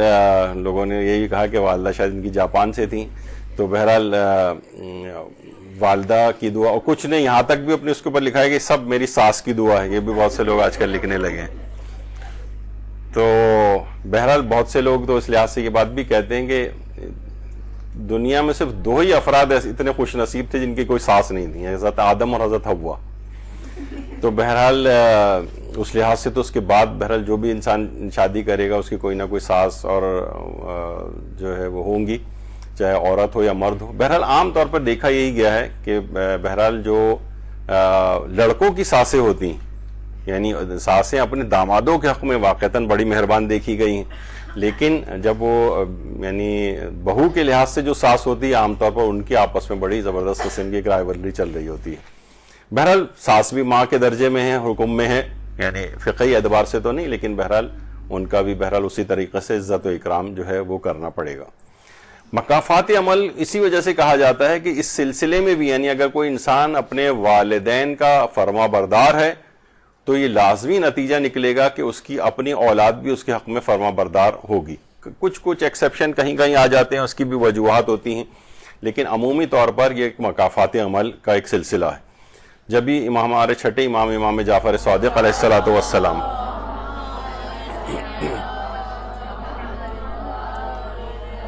فرماتے ہیں تم اپنے ماں باپ کے ساتھ سعادت مندی سے پیش آنے کی ریت ڈالو، تمہاری اولاد تمہارے واسطے فرما برداری کا مظاہرہ کرے گی. یعنی یہ وہی مکافات عمل کی طرف اشارہ ہے، جس طرح ہم نے پچھلی دفعہ بھی جو جملہ عرض کیا تھا باپ والے اس کے اندر، کہ ماں باپ کے ساتھ حسن سلوک وہ کہانی ہے جسے آپ لوگ تحریر کرتے ہیں اور آپ کی اولاد آپ کو پڑھ کر سناتی. تو یہ جو ہے یہ مکافات عمل ہے. یعنی انسان کو کوشش کرنی چاہیے کہ بہرحال اگر اپنا اس کو بڑھاپا اچھا گزارنا ہے تو وہ اپنے والدین کے ساتھ اس لحاظ سے نیکی کرے. جب بھی پیغمبر اکرم یہ جملہ بھی ارشاد فرماتے ہیں کہ ایک فرشتہ جو ہے، اللہ کے 2 فرشتے ہیں، ایک دعا کرتا ہے کہ خدایا والدین کے ساتھ نیکی کرنے والے کو اپنی عصمت کی قسم ہر آفات و بلیات سے محفوظ فرما، اور دوسرا بد دعا کرتا ہے خدایا والدین کے نافرمانی کرنے والے کو اپنے غضب کے سبب ہلاک کر دے. تو فرشتوں کی دعائیں تو سب مستجاب ہوتی ہیں. تو بہرحال یہ کہ فرشتوں کی دعائیں اور بد دعائیں ان افراد کے لیے ہوتی ہیں جو والدین کے ساتھ نیکی کر رہے ہوتے ہیں، ان کے لیے دعا، اور جو برائی کر رہے ہو یا نافرمانی کر رہے ہوتے ہیں ان کے لیے فرشتے تک بد دعا کر رہے ہوتے ہیں. اور تنگ دستی اور فقر کا بھی سبب بنتی ہے انسان کو ذلت اور پریشانی، یعنی مال میں کبھی کبھی کمی کا بھی سبب ہے. انشاءاللہ آج تو نہیں لیکن اگلی نشستوں میں کہ جو دنیاوی اثرات ہیں والدین کے ساتھ نیکی کرنے کے وہ کیا ہیں، اور ان کے ساتھ نافرمانی کی جائے تو دنیاوی طور پر، اخروی تو چھوڑیے، دنیاوی طور پر کون کون سی اس کو مصیبتیں برداشت کرنا پڑیں گی اگر وہ والدین کے نافرمان ہیں. علامہ مجلسی نے جس جگہ تمام والدین کے حقوق وغیرہ کی روایت نقل کی ہیں، نقل کرنے کے بعد کہا ہے کہ حق تو یہ ہے کہ واقعتاً والدین کے حقوق کو ادا کرنا یہ بہت ہی مشکل کام ہے.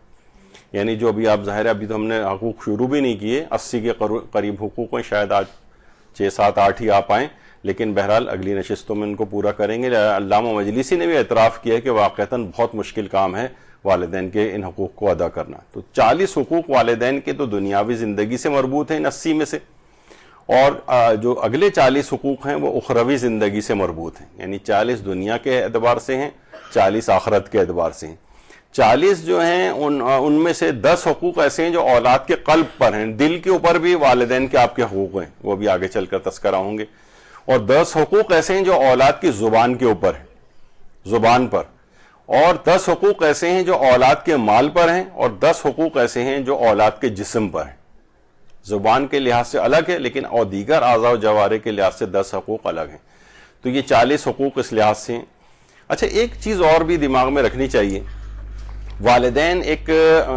بہت بڑی غلطی کرتے ہیں، اس کا اکثر ہم نے اس کا تذکرہ بھی کیا ہے جو یہاں جو اولاد کی تربیت کے لحاظ سے دروس ہوئے تھے۔ والدین اولاد کو اپنی خدمت کا عادی بنائیں، ہمیں معاشرے میں بالکل اس کے برخلاف نظر آ رہا ہے۔ والدین اپنے سارے کام خود کرتے ہیں، خود اپنے آپ کو زحمت میں ڈال رہے ہوتے ہیں، یعنی اپنے تئیں وہ بڑی فخریہ کہہ رہے ہوتے ہیں ہم کسی کے محتاج نہیں ہیں، ہم کسی سے کوئی ہیلپ نہیں لیں گے، ہم مثلا ممکن ہے کہیں کسی سے کوئی پیسہ نہیں لیں گے، ان سے کوئی خدمت نہیں لیں گے۔ نہیں، اس سے بہت بڑا ایک نقصان یہ ہوتا ہے، یعنی بچپن ہی سے اس کو اولاد کو اپنی جسمانی خدمت کا بھی عادی بنائیں، مالی لحاظ سے بھی ایک لحاظ سے عادی بنانا چاہیے، تاکہ وہ بچہ جب بڑا ہونے لگے گا اور کمانے لگے گا تو جب سے ہی وہ والدین کو ہمارے ساتھ حج پہ ایک بزرگ تھے جو میرا خیال ہے ایسی کوئی انہوں نے شاید 25-30 حج جو ہے کر لیے تھے، وہ خود بتا رہے تھے کہ اگرچہ میرے پاس پیسے ہوتے ہیں لیکن اپنے میں نے جو ان کے کئی بیٹے ہیں ان میں سے ہر ایک کی ذمہ داری لگائی ہوئی کہ اس سال یہ والے حج کے اخراجات دے گا، اس سے اگلے سال وہ دے گا، اس طرح ہر ایک کی 3-4 سال بعد باری آ جاتی ہے۔ وہ کہتے ہیں کہ میرا حق بنتا ہے، یعنی میں باپ ہوں، میں نے پوری زندگی ان کو بڑا کر کے اور ان تمام چیزوں کے اوپر ان کو آج یہ صاحب حیثیت ہو گئے، تو اب میرا حق بنتا ہے، اگرچہ میرے پاس پیسے ہیں لیکن میں یہ والی خدمت ان سے لیتا ہوں۔ والدین کو اس لحاظ سے بھی چاہیے دیکھیے کہ وہ مثلا اگر خود بھی اٹھ کر پانی پی سکتے ہیں لیکن اولاد سے کہیں کہ تم مجھے پانی پلاؤ،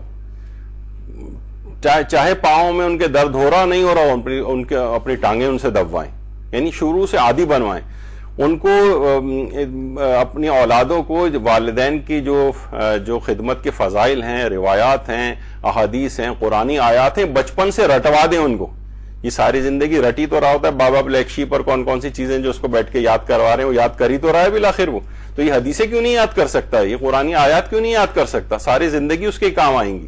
ایسے واقعات اس کو چن کے ڈھونڈ کے لا کر اسے بتائیں جو والدین کی خدمت کے اعتبار سے ہیں۔ بچے کا دماغ کورے کاغذ کی طرح سے یہ ثبت ہو جائے گا اور اس کو تمام مقام عمل میں چیزیں یاد آئیں گی، وہ حدیثیں یاد آئیں گی، وہ قرآنی آیات یاد آئیں گی، وہ واقعات یاد آئیں گے جو والدین کی خدمت سے متعلق ہیں۔ ہم دیکھتے ہیں کہ والدین عام طور پر یہ سب کام اپنے خود کر رہے ہوتے ہیں شروع سے، اچھا اور بھی اس میں یہ باتیں بھی تھیں کہ گھر کی اور چیزوں کا بھی اسے عادی بنائیں۔ مثلا ماں اکثر کہہ رہی ہوتی ہیں دیکھو یہ گھر کے مثلا کوئی خاتون بچی ہے کام نہیں کرتی ہے، فلاں چیز نہیں، کیونکہ آپ نے اس کو شروع سے عادی نہیں بنایا اور بعد میں اس سے جو تقاضا کرنا شروع کیا۔ گھر میں ہو شروع سے، چاہے ملازمائیں کیوں نہ ہو، کہ مثلا کھانا کا برتن کون لگائے گا، کون جو ہے وہ برتن سے بعد میں دھوئے گا، کس کی کیا ذمہ داری ہے، کس کی کیا ذمہ داری ہے۔ بچہ چھوٹا سا ہی ہو تو اس کو چھوٹی چھوٹی ذمہ داریاں لگا دیں، پی کے گیس کا بل تم جمع کرا کے آؤ گے، فلاں چیز۔ اب تو بجلی کا بل تو خیر اتنی بڑی رقم دے کے اسے نہیں بھیجا جا سکتا آج کل، لیکن یہ بہرحال لے کے اور بھی اس طرح کی کوئی چھوٹی موٹی چیزیں، یعنی کچھ نہ کچھ اس کے ذمہ داریاں اس کو جو ہے وہ دی جانی چاہیے۔ تو والدین اولاد کو اپنی خدمت کا عادی بنائے۔ اچھا ایک فائدہ اس میں یہ بھی ہوتا ہے کہ یہ جب خدمت کرے گا نا تو اس کی اپنے والدین سے محبت بھی بڑھے گی، یعنی اگر یہ آپ نے اس کو عادی نہیں بنایا نا تو اس کی محبت میں بھی ایک گنا کمی واقع ہو جائے گی۔ اب جو ہے مثلا روزانہ مثلا باپ کوئی دوا کھاتا ہے، اپنے بچے کی ذمہ داری لگا دے کہ تم جو ہے نا یہ رات کے وقت کی جس وقت میں دوا کھا رہا ہوں تو وہ دوا تم اس ٹائم پہ مجھے لا کے دو گے۔ اب بچہ خود ہی لے کر آئے، یعنی اس کی عمومی زندگی میں اتنی ساری آپ مثالیں کر سکتے ہیں کہ کس طرح سے اس کو اپنے سے اٹیچ رکھا جائے۔ تو یہ بہرحال یہاں پہ تو ہمیں الٹا نظر آتا ہے۔ ایک 70-75 سال کے ایک بزرگ نے خود مجھ سے کہا کہ میرا بیٹا مجھ سے کہتا ہے ابا ذرا چائے تو بنا کے لے کے آئیے گا میرے لیے، یعنی ان کی خدمت کرنے کے بجائے ان بوڑھوں سے جو ہے وہ خدمت لی جا رہی ہوتی ہے۔ تو بہرحال تو اپنی اولاد کو اپنی خدمت کا عادی بنانا چاہیے، یہ ایک والدین، یعنی یہ ورنہ پھر بعد میں شکایت کرنا جب ان کی شخصیت اسٹرانگ ہو گئی، وہ بڑے ہو گئے، اپنی زندگی میں انہوں نے اس سے پہلے کوئی خدمت کرنے ہی نہیں دی آپ نے، تو پھر بعد میں تقاضا کرتے ہیں تو وہ اس سے عادت ان کی ختم ہو چکی ہوتی اور ایک لحاظ سے محبت میں بھی کمی واقع ہو جاتی ہے۔ جب بھی پیغمبر اکرم صلی اللہ علیہ وآلہ وسلم فرماتے ہیں کہ خدا رحمت کرے ان ماں باپ پر جنہوں نے اپنی اولاد کو تربیت دی کہ وہ ان کے ساتھ حسن سلوک کریں، یعنی حسن سلوک کی تربیت دینی ہے۔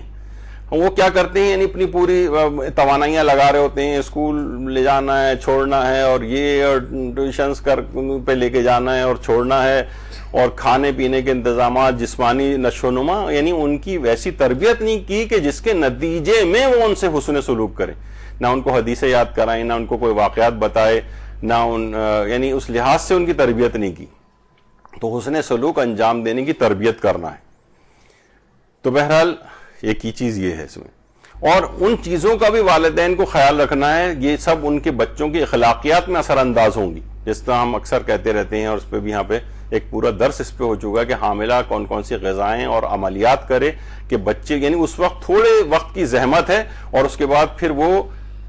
60 70 80 سال تک کی جو زندگی ہے اس میں پھر وہ نیکوکار بچہ جو ہے وہ والدین کے لیے دستیاب رہے گا. وہ ماں اگر اس تھوڑے سے حمل کے زمانے میں غذاؤں کی کچھ احتیاط کر لے اور کچھ خاص عملیات جس پہ ہمارے یہاں درس بھی ہو چکے ہیں کہ کیا کرے وہ، تو مثلا کھجور کھائیں، بچے خوش اخلاق اور بردبار ہوں گے. اب بچہ خوش اخلاق ہوگا تو کبھی والدین کے ساتھ برائی نہیں کرے گا. وہ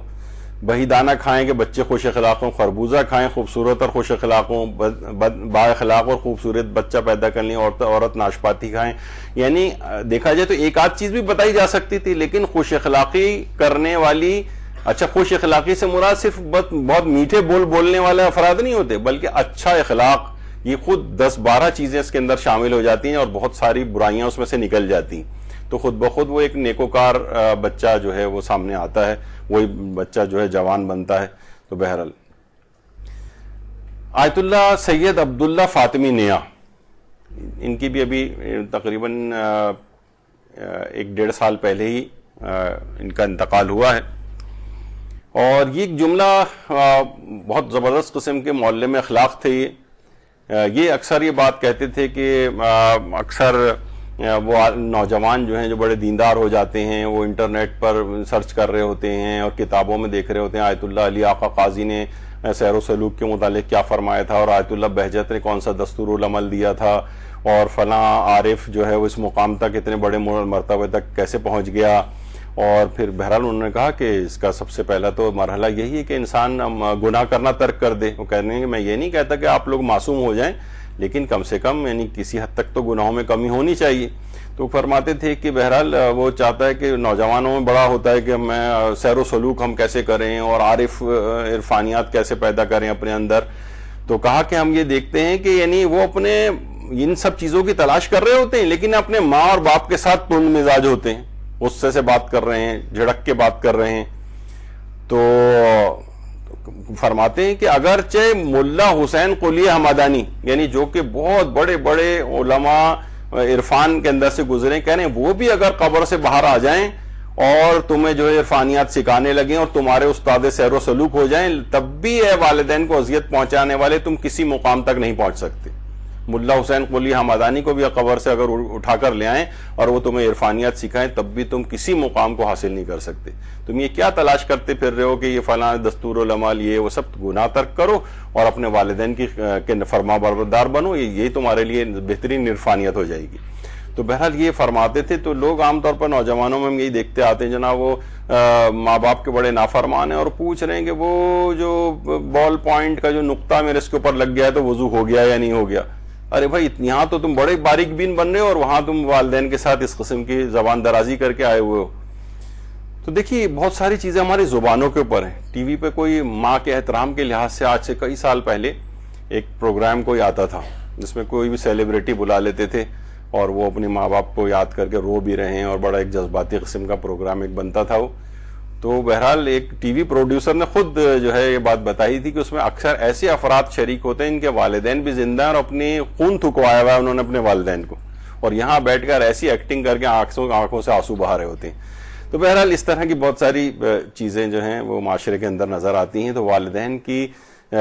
خدمت گزاری اور یہ اور دیگر مقامات کتنے ہی آپ عملیات کر لیں. وہ کہہ رہے ہیں ملا حسین قلی حمدانی کو قبر سے اٹھا کر تمہارا عرفان کا استاد مقرر کر دیں، تب بھی تمہیں کچھ ملنے والے نہیں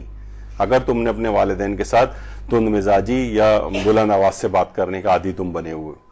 تو بہرحال 40 حقوق جو ہیں دنیاوی زندگی سے مربوط ہیں ان کے والدین کے، اور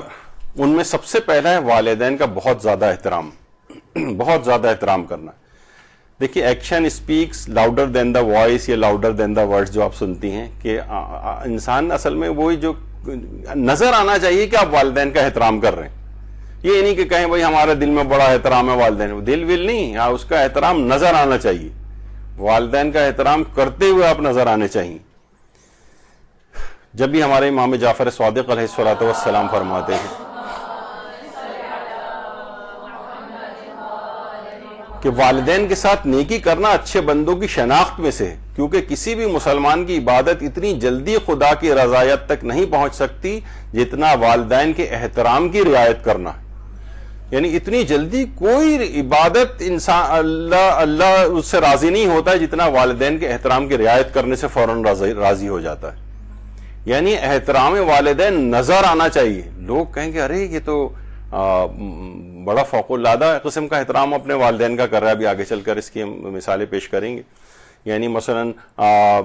ماں باپ کے ہاتھوں کا بوسہ لیتے ہوئے نظر آنے. بعض اوقات دیکھیے بہت سی چیزیں ایسی ہوتی ہیں کہ وہ فزیکل محبت کا اظہار بھی چاہتی ہیں.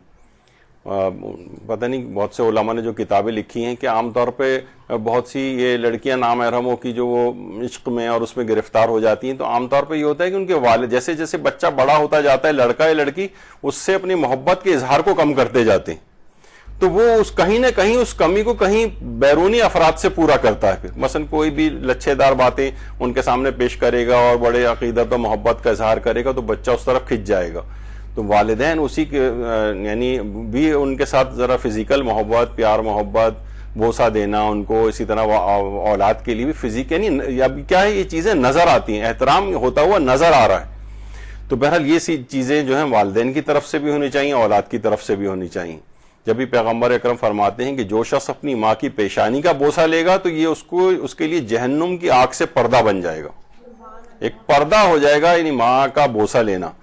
تو بہت سے ہمارے ہاں پھر اس کے بعد یہ زیادہ رائج نہیں ہوتا, اولاد بھی والدین سے ذرا فزیکلی طور پر کھنچ جاتی ہے, والدین بھی ذرا دور ہو جاتے ہیں. لیکن بہرحال ہونا چاہیے ایسا کہ ماں کی پیشانی کا بوسہ لینا جہنم سے آگ کا پردہ بن جاتا ہے. ایک تو حق ہو گیا کہ حد سے زیادہ ان کا احترام کرنا, اور ایسا احترام جو ہوتا ہوا نظر آئے, فزیکلی ہوتا ہوا نظر آنا چاہیے. دوسرا کیا ہے کہ والدین کی خلاف شرع باتوں کے علاوہ ان کی ہر بات ماننا. صرف وہ بات نہیں مان سکتے جو شریعت اسلام سے متصادم ہو, ابھی ہم اس کی ایک فہرست سے مثالیں پیش کریں گے. اس کے علاوہ ان کی ہر بات مانیں.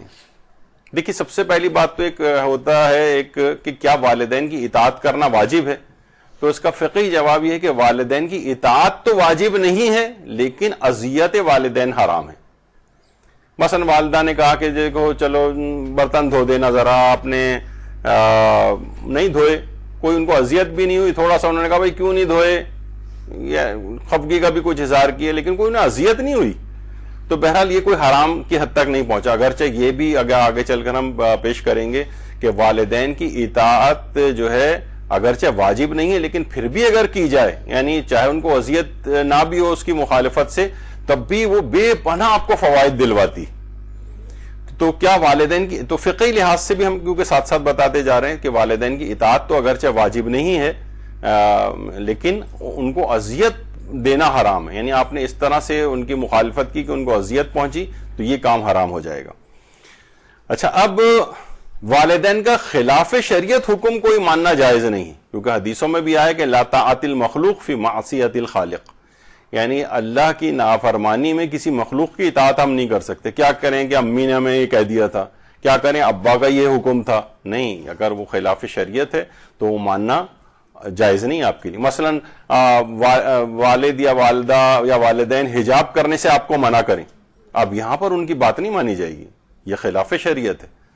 یعنی آپ کو اگرچہ بے احترامی بھی نہیں کرنی ہے ان کی, لیکن یہ والی بات ان کی نہیں ماننی کہ آپ کہیں کہ کیا کریں, ہماری والدہ بڑی ناراض ہو رہی ہیں, ہو سکتا ہے گھر میں کچھ لڑائی جھگڑا بھی ہو. بہت سی خواتین ہوتی ہیں کہ جناب اگرچہ یہ میرے لحاظ سے تو ایک فضول سی بات ہے کہ بھئی اچھے ان کے رشتے اس وجہ سے نہیں آ رہے کہ پردہ بہت کرتی ہے, آج کل تو بے حجاب لڑکیاں مثلا چاہیے ہوتی ہیں. نہیں,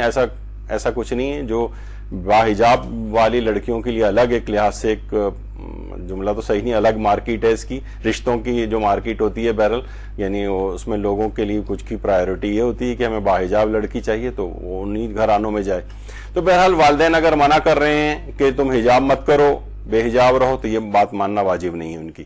اسی طریقے سے مثلا کوئی لڑکا ہے، ابھی تک تو اب تو خیر نہیں، اب تو داڑھی رکھنا ذرا فیشن وغیرہ میں آ گیا ہے، لیکن ایک زمانہ تھا کہ والدین بہت زیادہ داڑھی رکھنے سے منع کرتے تھے، اور لڑکے نے داڑھی رکھ لی تو لا کے وہ قینچی سے سوتے میں اس کی داڑھی کاٹ دی جاتی تھی، اور پتہ نہیں کیا کیا اس طرح کی باتیں سننے میں آتی تھیں. تو بہرحال داڑھی منڈوانے کا حکم دیں تو وہ نہیں مانی جائے گی. خمس دینے سے منع کریں کہ بھائی یہ کیا بات ہوئی کہ خمس دیں. اب یہ بہت سے گھرانے ایسے ہیں، اور ابھی بھی میں آپ کو بتاؤں، اگرچہ آپ کیونکہ مدرسے سے وابستہ ہیں تو ذرا شہرت زیادہ ہے کہ خمس، لیکن شاید 90% سے زیادہ 95% افراد ایسے ہیں جو خمس دیتے ہی نہیں.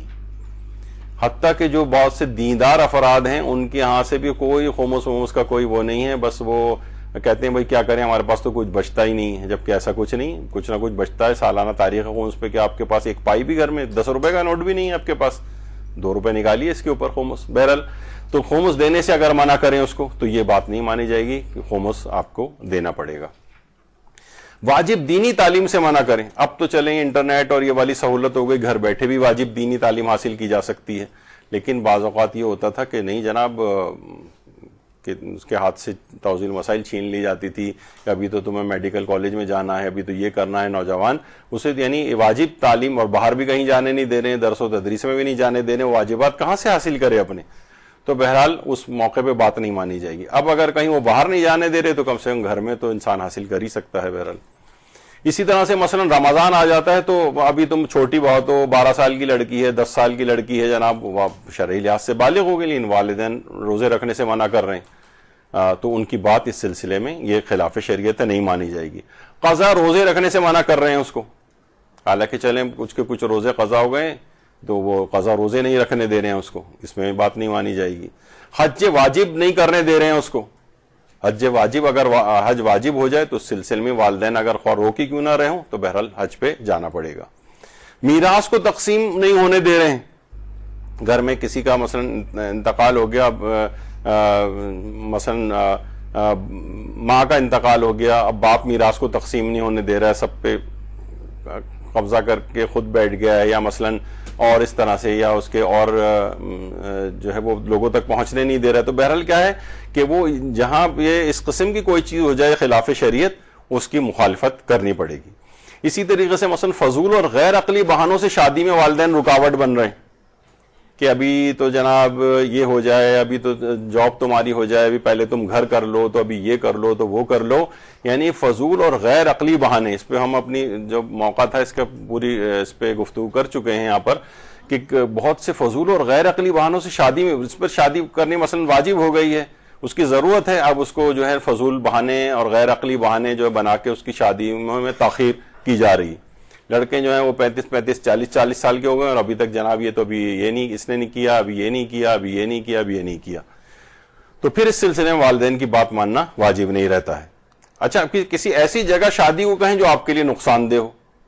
یعنی یہاں پر اس قسم کے آج کل رشتے، یعنی لڑکیاں بھی کے لحاظ سے بھی، کہ بھائی ان سے کہا جاتا ہے کہ جب رشتہ کسی لڑکے کا کہ بھائی کیا حجاب وغیرہ کرنے کا ان کا کوئی پروگرام ہے، تو وہ لڑکی کہتی ہے نہ ابھی میں کروں گی اور نہ آئندہ ساری زندگی کبھی کروں گی، ابھی سے بتا رہی ہوں میں. تو اب یہ معلوم ہے کہ بھائی جو اتنا بے دینی کے اندر اتنا زیادہ سخت ہو، اب والدین کہہ رہے ہیں تم اسی جگہ کرنی ہے کیونکہ مثلا لڑکی ڈاکٹر ہے، مثلا لڑکی جو ہے فلاں ہے، مثلا لڑکی فلاں بینک کے اندر کام کرتی ہے، اچھی جاب ہے، پیسہ کمانے والی ہے. اب آپ دیکھ رہے ہیں کہ آپ کی اپنی زندگی مختل ہو جائے گی، تو والدین کی بات یہاں پر نہیں مانی جائے گی. یعنی یہ ان چیزوں میں سے. اچھا، یا والدین مثلا شادی پر تعلیم کو ترجیح دیں، لڑکیوں کی شادیوں میں تاخیر کرتے جا رہے ہیں، اب یہ جو ہے ڈاکٹر بن جائے، اس کے بعد پوسٹ گریجویشن کر لے، اب یہ کر لے، وہ کر لے، تاخیر ہوتی چلی جاتی ہے. اور لڑکی کو شادی کی ضرورت ہے، یہ تو 10ویں سال کے پہلے دن قمری لحاظ سے بالغ ہو چکی ہے جسمانی اعتبار سے، اور اس کے بعد جو ہے اب اس کو آپ 35 سال میں اس کی اتنا طویل عرصہ ایسے ہی گزار دیتے ہیں بغیر شادی کیے. تو کیا ہے کہ اس موقع پہ پھر والدین کی اطاعت وغیرہ واجب نہیں ہوتی ہے. یعنی کہ آپ کہیں گے نہیں والدہ نہیں کرنے دے رہی، والد نہیں کرنے دے رہی، یہ بہت بڑا اس سے آگے اور اس سے بھی بڑے نقصانات ہو جاتے ہیں. تو بہرحال یہ چیزیں اس قسم کی ہیں. یا مثلا والدین قطع رحمی کرنے کو کہیں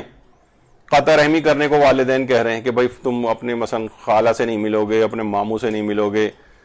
تو بہرحال اب تو آپ نے پچھلی دفعہ سن ہی لیا کہ بہرحال واجب قطع رحمی بھی، جو واجب صلہ رحمی بھی ہے وہ بھی انسان مختلف طریقوں سے کر سکتا ہے.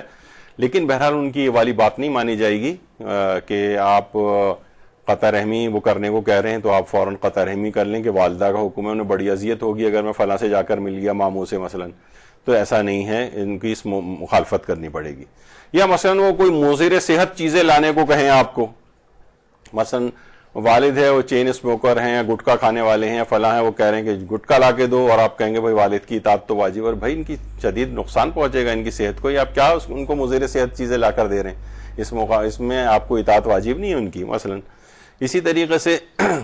شادیوں میں مثلا حرام کام کرنے کے لیے مجبور کر رہے ہیں، مکس گیدرنگ ہوگی اور فلاں یہ ہوگا اور میوزیکل اس کے اندر جو ہے وہ انسٹرومنٹ ہوں گے، اور ایک صاحب نے تو باقاعدہ گلوکارائیں جو ہے وہ مختلف شہروں سے اپنے بیٹے کی شادی میں بلوائی تھیں. تو بس اس قسم کی باتیں کیا ہیں کہ یعنی شادیوں میں حرام کام کے لیے مجبور کریں تو یہاں پہ ان کی بات نہیں چلے گی، یعنی کہ بھائی کیا کریں ابا ورنہ بڑے ناراض ہو رہے ہیں، نہیں. یا بیٹے کو مجبور کرنا کہ اپنی بیوی کو گھر کے کاموں کے لیے مجبور کرے، یعنی اپنی بیوی سے تم گھر کے کام کراؤ. یقین کیجئے کہ ایسے ایسے ہمارے پاس ٹیلی فون وغیرہ آتے ہیں کہ مثلا خاتون کا آیا تھا کہ بتائیے کہ مجھے روزانہ جو ہے وہ کئی سو روٹیاں پکانی پڑتی ہیں گھر میں. شاید جوائنٹ فیملی سسٹم تھا، 8-10 مرد گھر میں تھے جو صبح اپنی جاب اور ڈیوٹی اور کاروبار پہ جاتے تھے. ان کے صبح کے سب کے پراٹھے پکانا، ان سب کے لیے دوپہر کے کھانا لنچ بنا کر دینا، اور پھر اس کے بعد جب وہ شام کو آ جائیں گے تو اس وقت پھر وہ سب کے سب 2 روٹی بھی کھاتے ہیں تو پورے گھر کے، تو صرف مردوں کے لحاظ سے تو وہ ساری اس بہو بیچاری پریشان تھی کہ میں کوئی نان بائی ہوں یہاں آ کر لگی ہوں یا کیا ہوں کہ جو سینکڑوں مجھے روٹیاں پکانی. تو بہرحال یہ معاشرے میں بڑی بے اعتدالیاں ہیں اور ظلم ہو رہے ہیں، اور بیٹے کو مجبور کر رہے ہیں کہ اپنی جو ہے وہ بیوی سے جو ہے والے تم کام کرواؤ.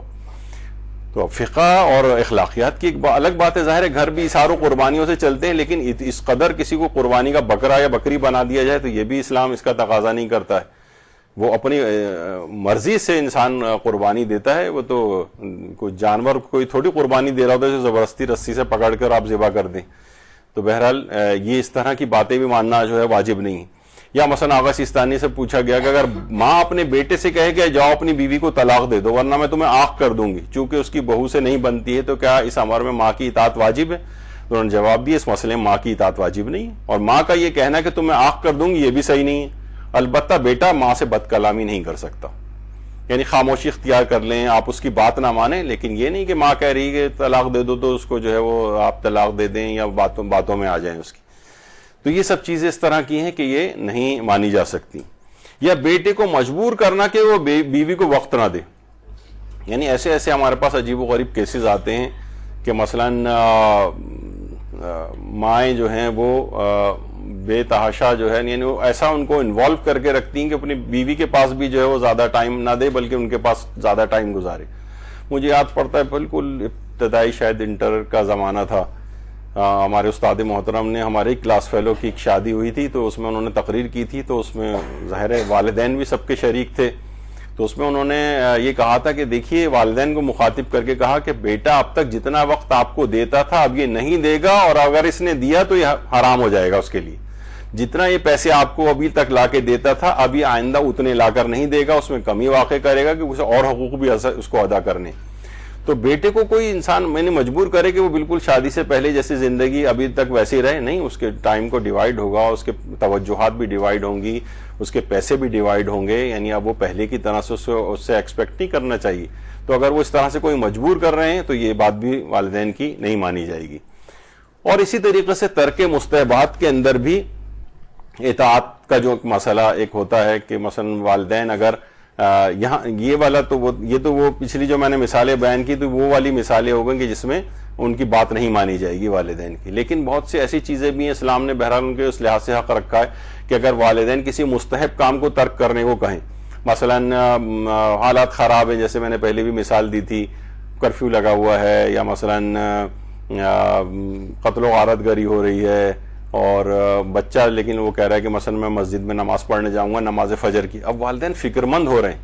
اب وہ ان کو اذیت پہنچ رہی ہے، وہ اس کی اس کی فکر مندی یہ ہو رہی کہیں اس کو کوئی نقصان نہ پہنچ جائے. اب والدین کی اس ترک مستحبات میں والدین کی اطاعت کرنا واجب ہے,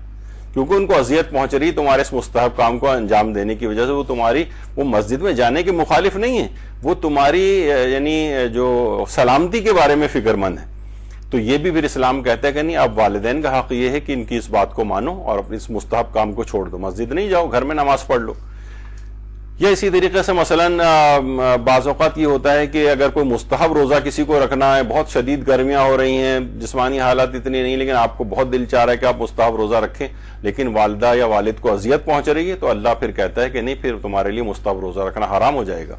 مت رکھو روزہ. تو بہرحال ترک مستحبات میں اس لحاظ سے جب والدین کی اذیتوں کا مسئلہ آ جائے تو پھر ان کی اطاعت کرنا چاہیے. اسی طرح سے ہے والدین کے آگے ان کی طرف پشت کر کے نہ بیٹھنا, یہ بھی ان کا ایک حق ہے. یعنی والدین کے آگے بیٹھ گئے, جس طرح پچھلی دفعہ بھی ہم نے آپ کو سامنے جو ہے وہ چیز پیش کی تھی, بلکہ وہ تو ابھی آئے گی امام خمینی والی. لیکن جو ہمارے چوتھے امام زین العابدین علیہ الصلوۃ والسلام,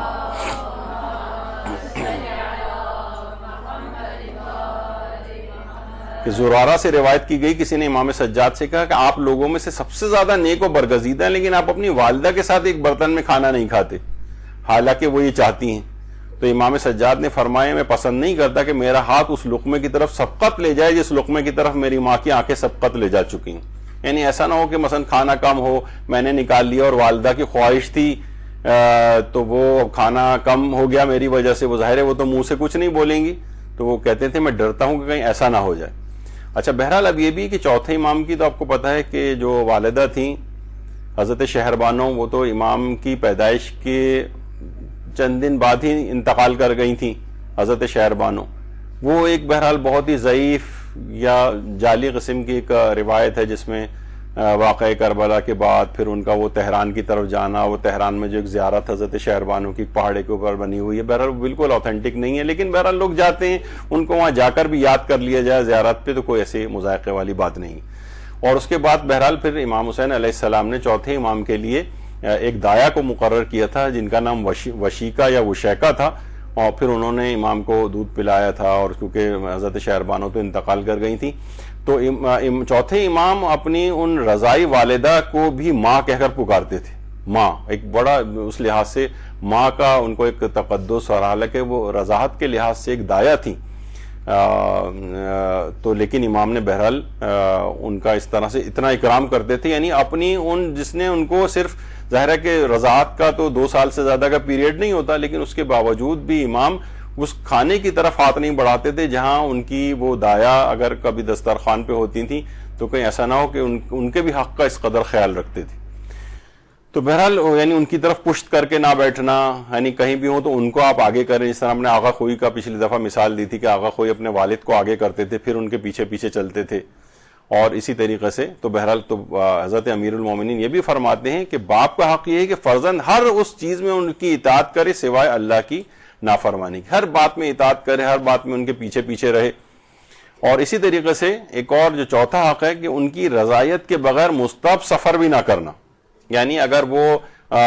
پریشان ہو رہے ہیں حالات کی وجہ سے یا کسی اور وجہ سے, حتیٰ کہ مستحب حج کے لیے بھی یہ بات آتی ہے. آغا سیستانی نے مناسک میں لکھا ہے کہ بالغ شخص کے حج کے صحیح ہونے میں والدین کی اجازت مطلقاً ضروری نہیں, کیونکہ واجب حج میں نہیں چلے گی والدین کی اطاعت کریں اگر وہ منع کریں. لیکن اگر اس کے مستحب حج پر جانے سے ماں باپ میں سے کسی ایک کو اذیت ہو, مثلا اگر وہ راستے میں پیش آنے والے خطرات سے ڈرتے ہوں اور اس بنا پہ انہوں نے اذیت ہو, تو اس شخص پر مستحب حج کے لیے جانا جائز ہی نہیں.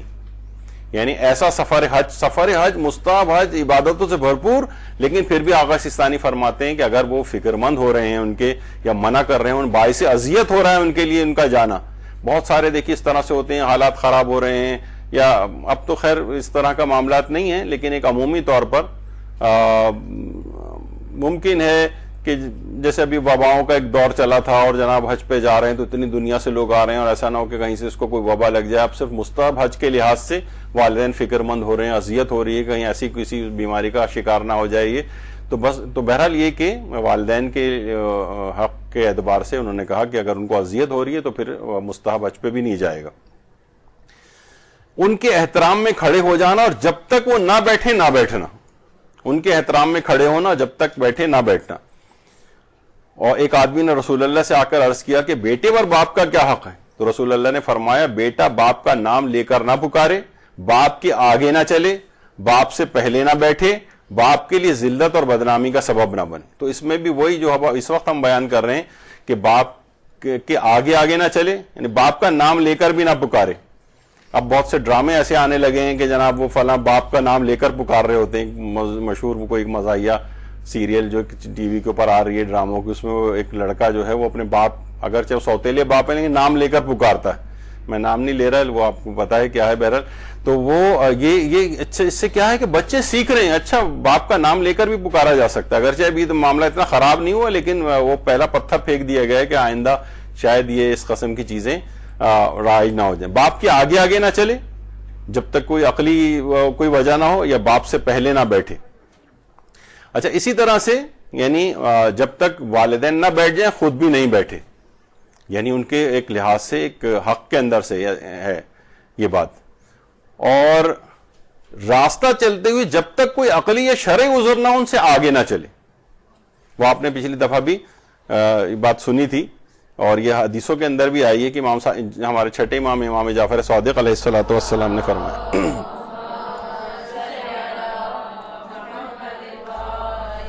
کہ جب بھی تم والدین کی طرف دیکھو تو تمہاری آنکھیں رحمت اور شفقت اور نرمی سے پر ہوں. ان کی آواز پر اپنی آواز کو بلند نہ کرو، ان کے ہاتھ پر اپنے ہاتھ کو بلند نہ کرو، ان کے آگے نہ چلو،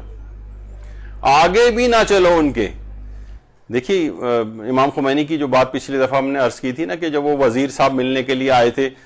تو وہ خود آگے تھے، وہ پوچھا یہ جو پیچھے کھڑے ہوئے یہ کون ہے؟ اس نے کہا یہ تو میرے والد ہیں. تو امام خمینی اس لحاظ سے ناراض ہوئے کہ اگر یہ تمہارے باپ ہیں تو ان کو آگے کیوں نہیں رکھا، ان کو پیچھے کیوں رکھا ہوا ہے تم نے؟ ان کو ہمیشہ مقدم جو ہے وہ رکھنا چاہیے تھا.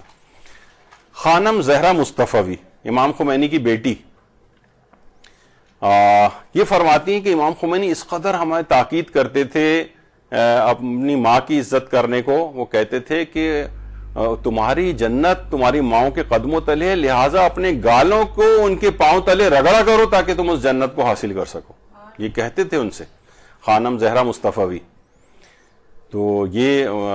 امام خمینی ان کو بڑی اس لحاظ سے تاکید فرماتے تھے. اچھا امام خمینی کی تین بیٹیاں، ویسے تو امام خمینی کی 8 اولادیں تھیں. اب دیکھیں جو بڑے لوگ ہوتے ہیں ان کو دنیاوی لحاظ سے بڑے امتحان دینا پڑتے ہیں. 4 تو امام خمینی کی اپنی زندگی میں 2 بیٹیاں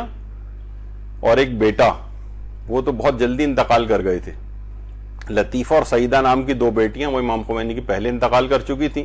1 بیٹا سید علی تھا، وہ بھی انتقال کر گیا تھا. اس کے بعد مصطفیٰ خمینی وہ بعد میں وہ مجتہد تھے اور بڑی زبردست قسم کی تفسیر قرآن بھی لکھ رہے تھے، ان کو عراق میں شہید کر دیا گیا. تو 4 اولادوں کا تو وہ زخم اس دنیا میں اپنی حیات میں اٹھایا تھا انہوں نے. اس کے بعد بہرحال یہ 3 بیٹیاں ابھی بھی امام خمینی کی حیات ہیں، خانم زہرا مصطفی، فریدہ اور صدیقہ. تو ان کی بھی جو ہے وہ یہ تینوں بیٹیاں جو ہیں، زہرا مصطفی کی شادی تو ڈاکٹر محمود بروجردی سے ہوئی، اور جو صدیقہ تھیں ان کی آیت اللہ شہاب الدین اشراقی سے ہوئی، اور تیسری جو فریدہ ہیں ان کی سید حسن عرابی سے ہوئی. اور ایک خصوصیت کے ساتھ بات اور بیان کر دی جائے کہ امام خمینی کی جو تینوں بیٹیاں تھیں یہ سب سادات ہیں، لیکن امام خمینی کے تینوں داماد غیر سید ہیں، شہاب الدین اشراقی بھی، محمود بروجردی بھی اور حسن عرابی بھی. تو یہ اس لحاظ سے میں نے بیچ میں بات آ گئی تو بیان کر دوں. آیت اللہ صافی گل پائگانی وہ بھی آیت اللہ جو ہے بروجردی، آیت اللہ محمد رضا گل پائگانی وہ سید تھے، ان کے داماد تھے. آیت اللہ خوئی کی اپنی ایک بیٹی جو ہے انہوں نے ایک غیر سید جو ہے وہ. تو بہرحال وہاں علماء کے اندر یہ والی چیز نہیں ہے، یہ صرف ہمارے انڈیا پاکستان کے اندر بہت زیادہ اس کو جو ہے نا واجب و حرام والا ایک مسئلہ بیان کر دیا گیا. تو بہرحال امام خمینی کی جو زہرا مصطفی کی تو میں نے مثال دی. خانم یہ جو صدیقہ ہیں غالباً یہ رائٹ سائڈ کے اوپر آیت اللہ شہاب الدین اشراقی کی جو بیوی ہیں، وہ کہتی ہیں ایک دفعہ ہم امام خمینی کے ساتھ جو ہے وہ بیٹھے ہوئے تھے، ساری ہم بہنیں بھی تھیں. تو ظاہر جس طرح ہوتا ہے نا کمرہ چھوٹا ہوتا ہے، سب اپنی اپنی نشستوں پر ہیں. ہماری والدہ آئیں تو ظاہر بیٹھنے کی کوئی جگہ نہیں تھی، تو امام خمینی وہ دیکھ رہی تھی جگہ کہاں اپنے لیے وہ ہو، تو وہ امام خمینی بہت ناراض ہوئے ہم پر، کہ تم دیکھ نہیں رہی ہو کہ تمہاری ماں کھڑی ہوئی ہو، تم لوگ بیٹھی ہوئی ہو. کہہ رہے ہمیں بہت ڈانٹا انہوں نے. امام خمینی بڑے اس لحاظ سے بہت وہ تھے، کھانا لگ جاتا تھا، لوگ کو کہتے تھے تم کھانا شروع کرو، لیکن خود جب تک شروع نہیں کرتے تھے جب تک کہ ان کی اپنی زوجہ وہاں پر نہیں آ جاتی تھی، جب تک وہ کھانا شروع نہیں کرتے تھے جب تک کہ ان کی زوجہ کھانا نہ شروع کر دیں. تو بہرحال اور اپنی بیٹیوں کو بھی تاکید کرتے تھے، کہتے تھے یعنی یہ کیسے ممکن ہے کہ تم سب لوگ بیٹھے ہوئے ہو. بعض اوقات ہوتا ہے نا کہ آپ بھی بیٹھے ہوئے ہیں، والدہ آئیں، وہ ان کو جگہ نہیں مل رہی ہے، وہ پھر بیچاری کہیں ادھر ادھر کونے خدرے میں کہیں جو ہے بیٹھ جاتی، فوراً آپ کو احترام اور تعظیم میں کھڑے ہو جانا چاہیے اچھل کر، اور ان کو بہترین جگہ پہ لانا چاہیے. یہ ان کے احترام کا تقاضا روایات میں آیا ہے جب بھی امام خمینی اس قدر تاکید فرماتے تھے. تو اب ساتواں حق ہے کہ ہمیشہ ان کی خدمت کے لیے تیار رہنا، ہمیشہ. اچھا اب دیکھیے ہمیں کتنا بہت سے واقعتاً ایسے افراد حج و عمرہ پہ بھی نظر آتے ہیں، زیارات پہ بھی نظر آتے ہیں، اگرچہ اب تو ویل چیئرز وغیرہ بھی آ گئی، لیکن بہت سے لوگ ویل چیئر افورڈ نہیں کر سکتے، اویلیبل نہیں ہوتی، اپنی ماں کو اپنے کندھے پہ بٹھا کر جو ہے مثلا لے جا رہے ہیں ادھر سے ادھر، اور اپنے باپ کو جو ہے وہ گود میں اٹھا کر لے جاتے ہوئے نظر آ رہے ہوتے ہیں. ان خدمت، جیسے میں نے اس سے پہلے کہا نا، خدمتیں نظر آنی چاہیے، احترام نظر آنا چاہیے، خدمت کرتے ہوئے نظر آنے چاہیے آپ، تب معاشرے کے اندر نیکیاں پھیلیں گی. جو اربعین وغیرہ کے اوپر جو ہے لوگ اپنے والدین کو اس طرح سے کمر پہ اٹھا کر بھی جو ہے وہ لے جاتے جو ہوئے نظر آتے ہیں. علماء تک کی جو ہے اس لحاظ سے سیرت ہم کو ملتی ہے. اور کتنے افراد ایسے ہیں کہ اگرچہ وہ خود بوڑھے ہو گئے، یعنی خود میرے اپنے ایک رشتہ دار جو اب تو غالباً وہ 90 کی عمر کے ہیں، وہ جب ان کی والدہ حیات تھیں، یعنی لوگ ہمیں بتاتے تھے کہ وہ دونوں بھائی دونوں عمر رسیدہ 70 کے قریب اس زمانے میں تھے وہ، اور اپنی ماں کے سر میں تیل لگا رہے ہیں، اپنے ماں کے سر میں کنگھا کر رہے ہیں، ان کے ہاتھ پاؤں دبا رہے ہیں. وہ خود بڈھے جو خود یعنی پوتوں اور نواسوں والے ہیں، لیکن اپنی ماں جب تک ان کے حیات تھی ابھی تک میں ان کو بہت عزت و احترام سے دیکھتا ہوں. اور واقعتاً 90 سال کی اس وقت ان کی عمر ہے، اور یعنی دنیاوی آثار بھی ہوتے ہیں نا اس کے، یعنی ابھی تک وہ ایک عام جوانوں سے کہیں زیادہ صحت مند جو ہے وہ اس وقت ماشاءاللہ ہیں، اور انتہائی ایکٹیو، ہر جگہ ہر موقع پہ نظر آتے ہیں. ورنہ تو عام طور پر 70-75 سال میں آدمی بالکل زمین گیر ہو جاتا ہے وغیرہ. تو دنیاوی لحاظ سے بھی یعنی ماں باپ کی خدمت کرنا، ان کے ناخن کاٹ رہے ہیں اور یہ کر رہے ہیں اور وہ کر رہے ہیں، یہ سب چیزیں یہ معاشرے کے اندر جن افراد جو ایکسپیرینس کرتے ہیں پھر وہ ان کے دنیاوی اثرات بھی ان کو نظر آتے ہیں ہمیں. امام خمینی کی جو بیٹے احمد خمینی، مصطفیٰ خمینی کو تو شہید کر دیا گیا تھا، احمد خمینی یہ آخری وقت تک امام خمینی کے ساتھ تھے. یعنی ان کی کتنی تصویریں بھی ملتی ہیں کہ یہ امام خمینی گھر میں ان کے بال بھی کاٹتے تھے، ان کی داڑھی جو ہے وہ بھی اس کو تراش خراش کرتے تھے، اور ناخن کاٹنا، اور یعنی جسمانی لحاظ سے بہت زیادہ ان کی. اور کیوں نہ کریں، ظاہر ہے اگر خود بھی آپ سوچیں، باپ ہے وہ، جب بچی یہ لڑکی چھوٹی تھی، یہ لڑکا چھوٹا تھا، اس کے بالوں میں کنگھی کر رہا ہے، تیل لگا رہا ہے، سب ہوتا تھا، تو اب وہ اس بزرگی میں پہنچ گئے تو آپ کیوں نہیں کر رہے ہیں؟ اسی طریقے سے احمد خمینی یعنی اگرچہ خود کتنے بڑے عالم دین تھے، سب کچھ تھا، لیکن اس کے باوجود بھی ملازموں کے اوپر نہیں چھوڑا ہوا تھا. حالانکہ تو پورا ایران دیکھا جائے تو ان کی خدمت کے لیے وہ پہنچ جاتا، لیکن ان کو کھانا پیش کرنا، ان کی تمام جسمانی ضروریات کو پوری کرنا، یہ ایک مساعدت مند بیٹے کے لحاظ سے یعنی واقعتاً ان کی ایک زندگی جو ہے وہ ایک نظر آتی تھی کہ اپنے باپ کی انداز سے وہ خدمت کر رہے ہیں. کتنے لوگ ہمیں معاشرے کے اندر بھی نظر آتے ہیں کہ اپنے باپ کو اپنے ہاتھوں سے جو ہے وہ کھلا رہے ہیں، ان کی ضروریات کو پورا کر رہے ہیں. روایت میں آتا ہے کہ ایک شخص امام صادق علیہ السلام کے پاس آیا، کہا میرے والد بہت بوڑھے ہو گئے ہیں، کمزور بھی ہیں، جب بھی انہیں کوئی حاجت ہوتی، حاجت سے مراد وہی حاجت ضروریہ، پیشاب وغیرہ کی اور رفع حاجت کی،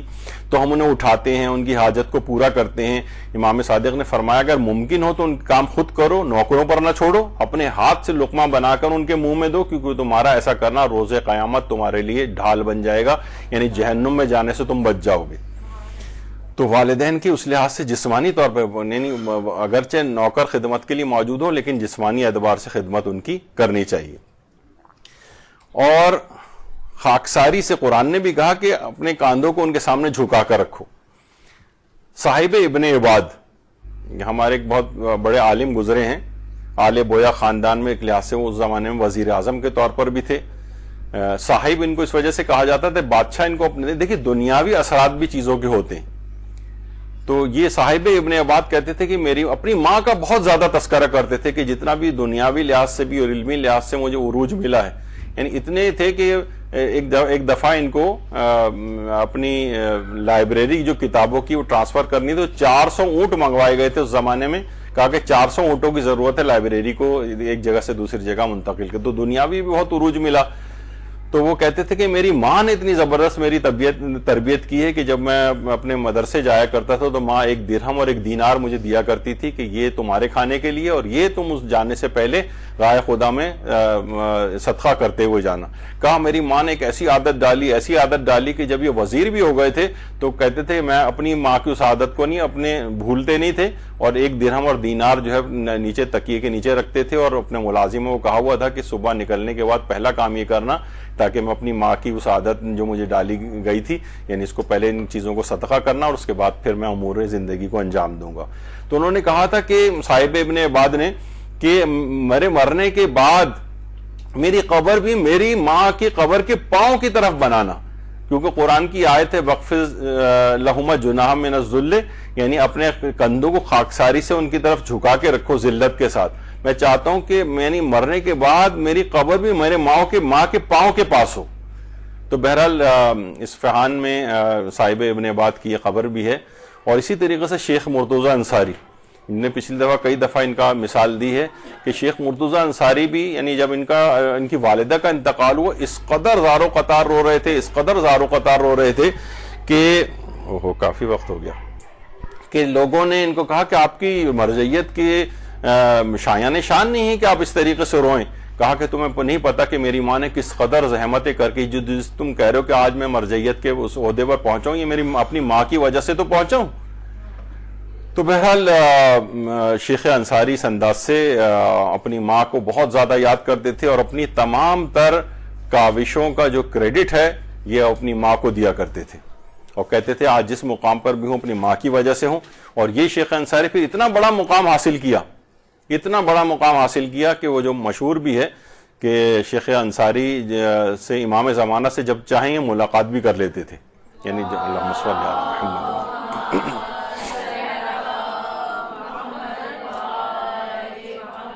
یعنی یہ فوائد ملتے ہیں اس کے بعد, یعنی آدمی علمی مقام بھی حاصل کر رہا ہے, اتنا قابل بن رہا ہے کہ امام زمانہ کی نگاہوں میں بھی آ گیا. امام زمانہ سے بھی جب چاہیں ملاقات کر لیا کرتے تھے. کتنی روایت اس کے حکایات کے اندر ملتا ہے. مرحوم یہ شیخ انصاری کے ایک شاگرد بیان کرتے ہیں کہ ایک رات کو آدھی رات کے وقت میں کربلا میں اپنے گھر سے کسی کام سے نکلا تو گلی میں بارش وغیرہ بھی ہو رہی تھی, وہاں پہ کافی کیچڑ وغیرہ تھی, تاریکی بھی تھی. میں چراغ جو ہے وہ لے کے نکلا تو دیکھا کہ ایک شخص کو کہ وہ جب اس کے قریب گیا تو دیکھا کہ وہ تو شیخ انصاری تھے میرے استاد. میں بڑا حیران ہوا, یعنی یہ ان کے پیچھے تھے, اپنے آپ کو ظاہر نہیں کیا, لیکن میں یہ دیکھ رہا تھا کہ گلی کے اندر جو ہے کافی کیچڑ وغیرہ بھی ہوئی ہے, ان کی آنکھیں بھی کمزور ہیں, ایسا نہ ہو کہ کوئی نقصان انہیں پہنچ جائے. پھر میں نے دیکھا کہ شیخ انصاری بہرحال ایک گھر کے سامنے جا کر رکے ہیں. اس گھر کے سامنے رک کر انہوں نے پہلے زیارت جامعہ پڑھی اور اس کے بعد اندر داخل ہوئے ہیں. اس کے علاوہ صرف شیخ انصاری کے اندر سے آواز سنائی دے رہی تھی, دوسری کوئی آواز سنائی نہیں دے رہی تھی. پھر اس کے بعد شیخ انصاری وہاں سے باہر نکلے, حرم مطہر کی طرف چلے گئے کربلا میں. اور پھر اگلے دن جب میں استاد کے پاس گیا اور یہ ساری بات ان کو بیان کی تو انہوں نے کہا کہ بہرحال جب بھی امام زمانہ علیہ السلام کی طرف سے اجازت ہمیں ملتی ہے تو ہم ان سے ملاقات کر لیتے ہیں اور اس گھر میں ملاقات کرتے ہیں. وہ گھر اب تم کو نہیں ملے گا کہ وہ کہاں ہے. اور پھر اس کے بعد میں وہاں زیارت جامعہ پڑھتا ہوں. پھر اس کے بعد اجازت ثانوی ملتی ہے, دوسری اجازت ملتی ہے. پھر میں حضرت کی خدمت میں حاضر ہوتا ہوں, جو سوالات ان سے پوچھنے ہیں, مدد لینی ہوتی ہے وہ لیتا ہوں. شیخ انصاری نے اس کے بعد اپنے شاگرد سے عہد لیا کہ جب تک میں زندہ ہوں اس مطلب کو کسی اور کو بیان نہ کرنا. تو بڑی بڑی مقامات ان لوگوں نے حاصل کی اپنی تمام. کہتے تھے مجھے جتنی بھی چیزیں حاصل ہوئی ہیں, جتنے مجھے کمالات حاصل ہوئے ہیں, جتنا میرا علم بڑھا ہے, جتنی تم چیزیں مجھ سے دیکھ رہے ہو, یہ سب میری ماں کی ان دعاؤں اور زحمتوں کی وجہ سے. تم کہہ رہے ہو کہ میں اس کے چیخ کر نہ رہوں. آج تم کو نہیں پتا کہ کتنا بڑا جو ہے میرا سہارا اور آسرا جو تھا, جو میری ماں کی صورت میں تھا, آج وہ مجھ سے رخصت ہو گیا. تو بہرحال ماں کی خدمت سے علماء نے اتنے بڑے بڑے مقامات کو بھی حاصل کیا ہے. ابھی تو آپ نے دیکھا کہ تقریباً 6-7 ہی ہم صرف وہ بیان کر سکے ہیں. ابھی 80 باقی ہیں. انشاءاللہ اگلی 2 نشستوں کے اندر کوشش کریں گے کہ وہ بھی مکمل ہو جائیں. اور اگر 3 نشستیں بھی ہو جائیں تو آپ متعجب نہیں ہوئیے گا، کیونکہ بہرحال اس سے پہلے بھی آپ نے دیکھا کہ درود 1 سے ہم نے شروع کیا تھا اور 5 نشستوں میں چلا گیا. لیکن کیا کریں کہ پھر یہ مواقع ان موضوعات پہ دوبارہ ہم نہیں پھر نئے موضوعات کا انتخاب کرنا پڑتا ہے اور ریپیٹ نہیں کرتے ہیں ان موضوعات کو، تو اچھا ایک دفعہ تمام تفصیل کے ساتھ چیزیں آ جائیں. اور دیکھتے دیکھتے وقت زیادہ گزر گیا. وصلی اللہ علی محمد وآلہ الطیبین الطاہرین.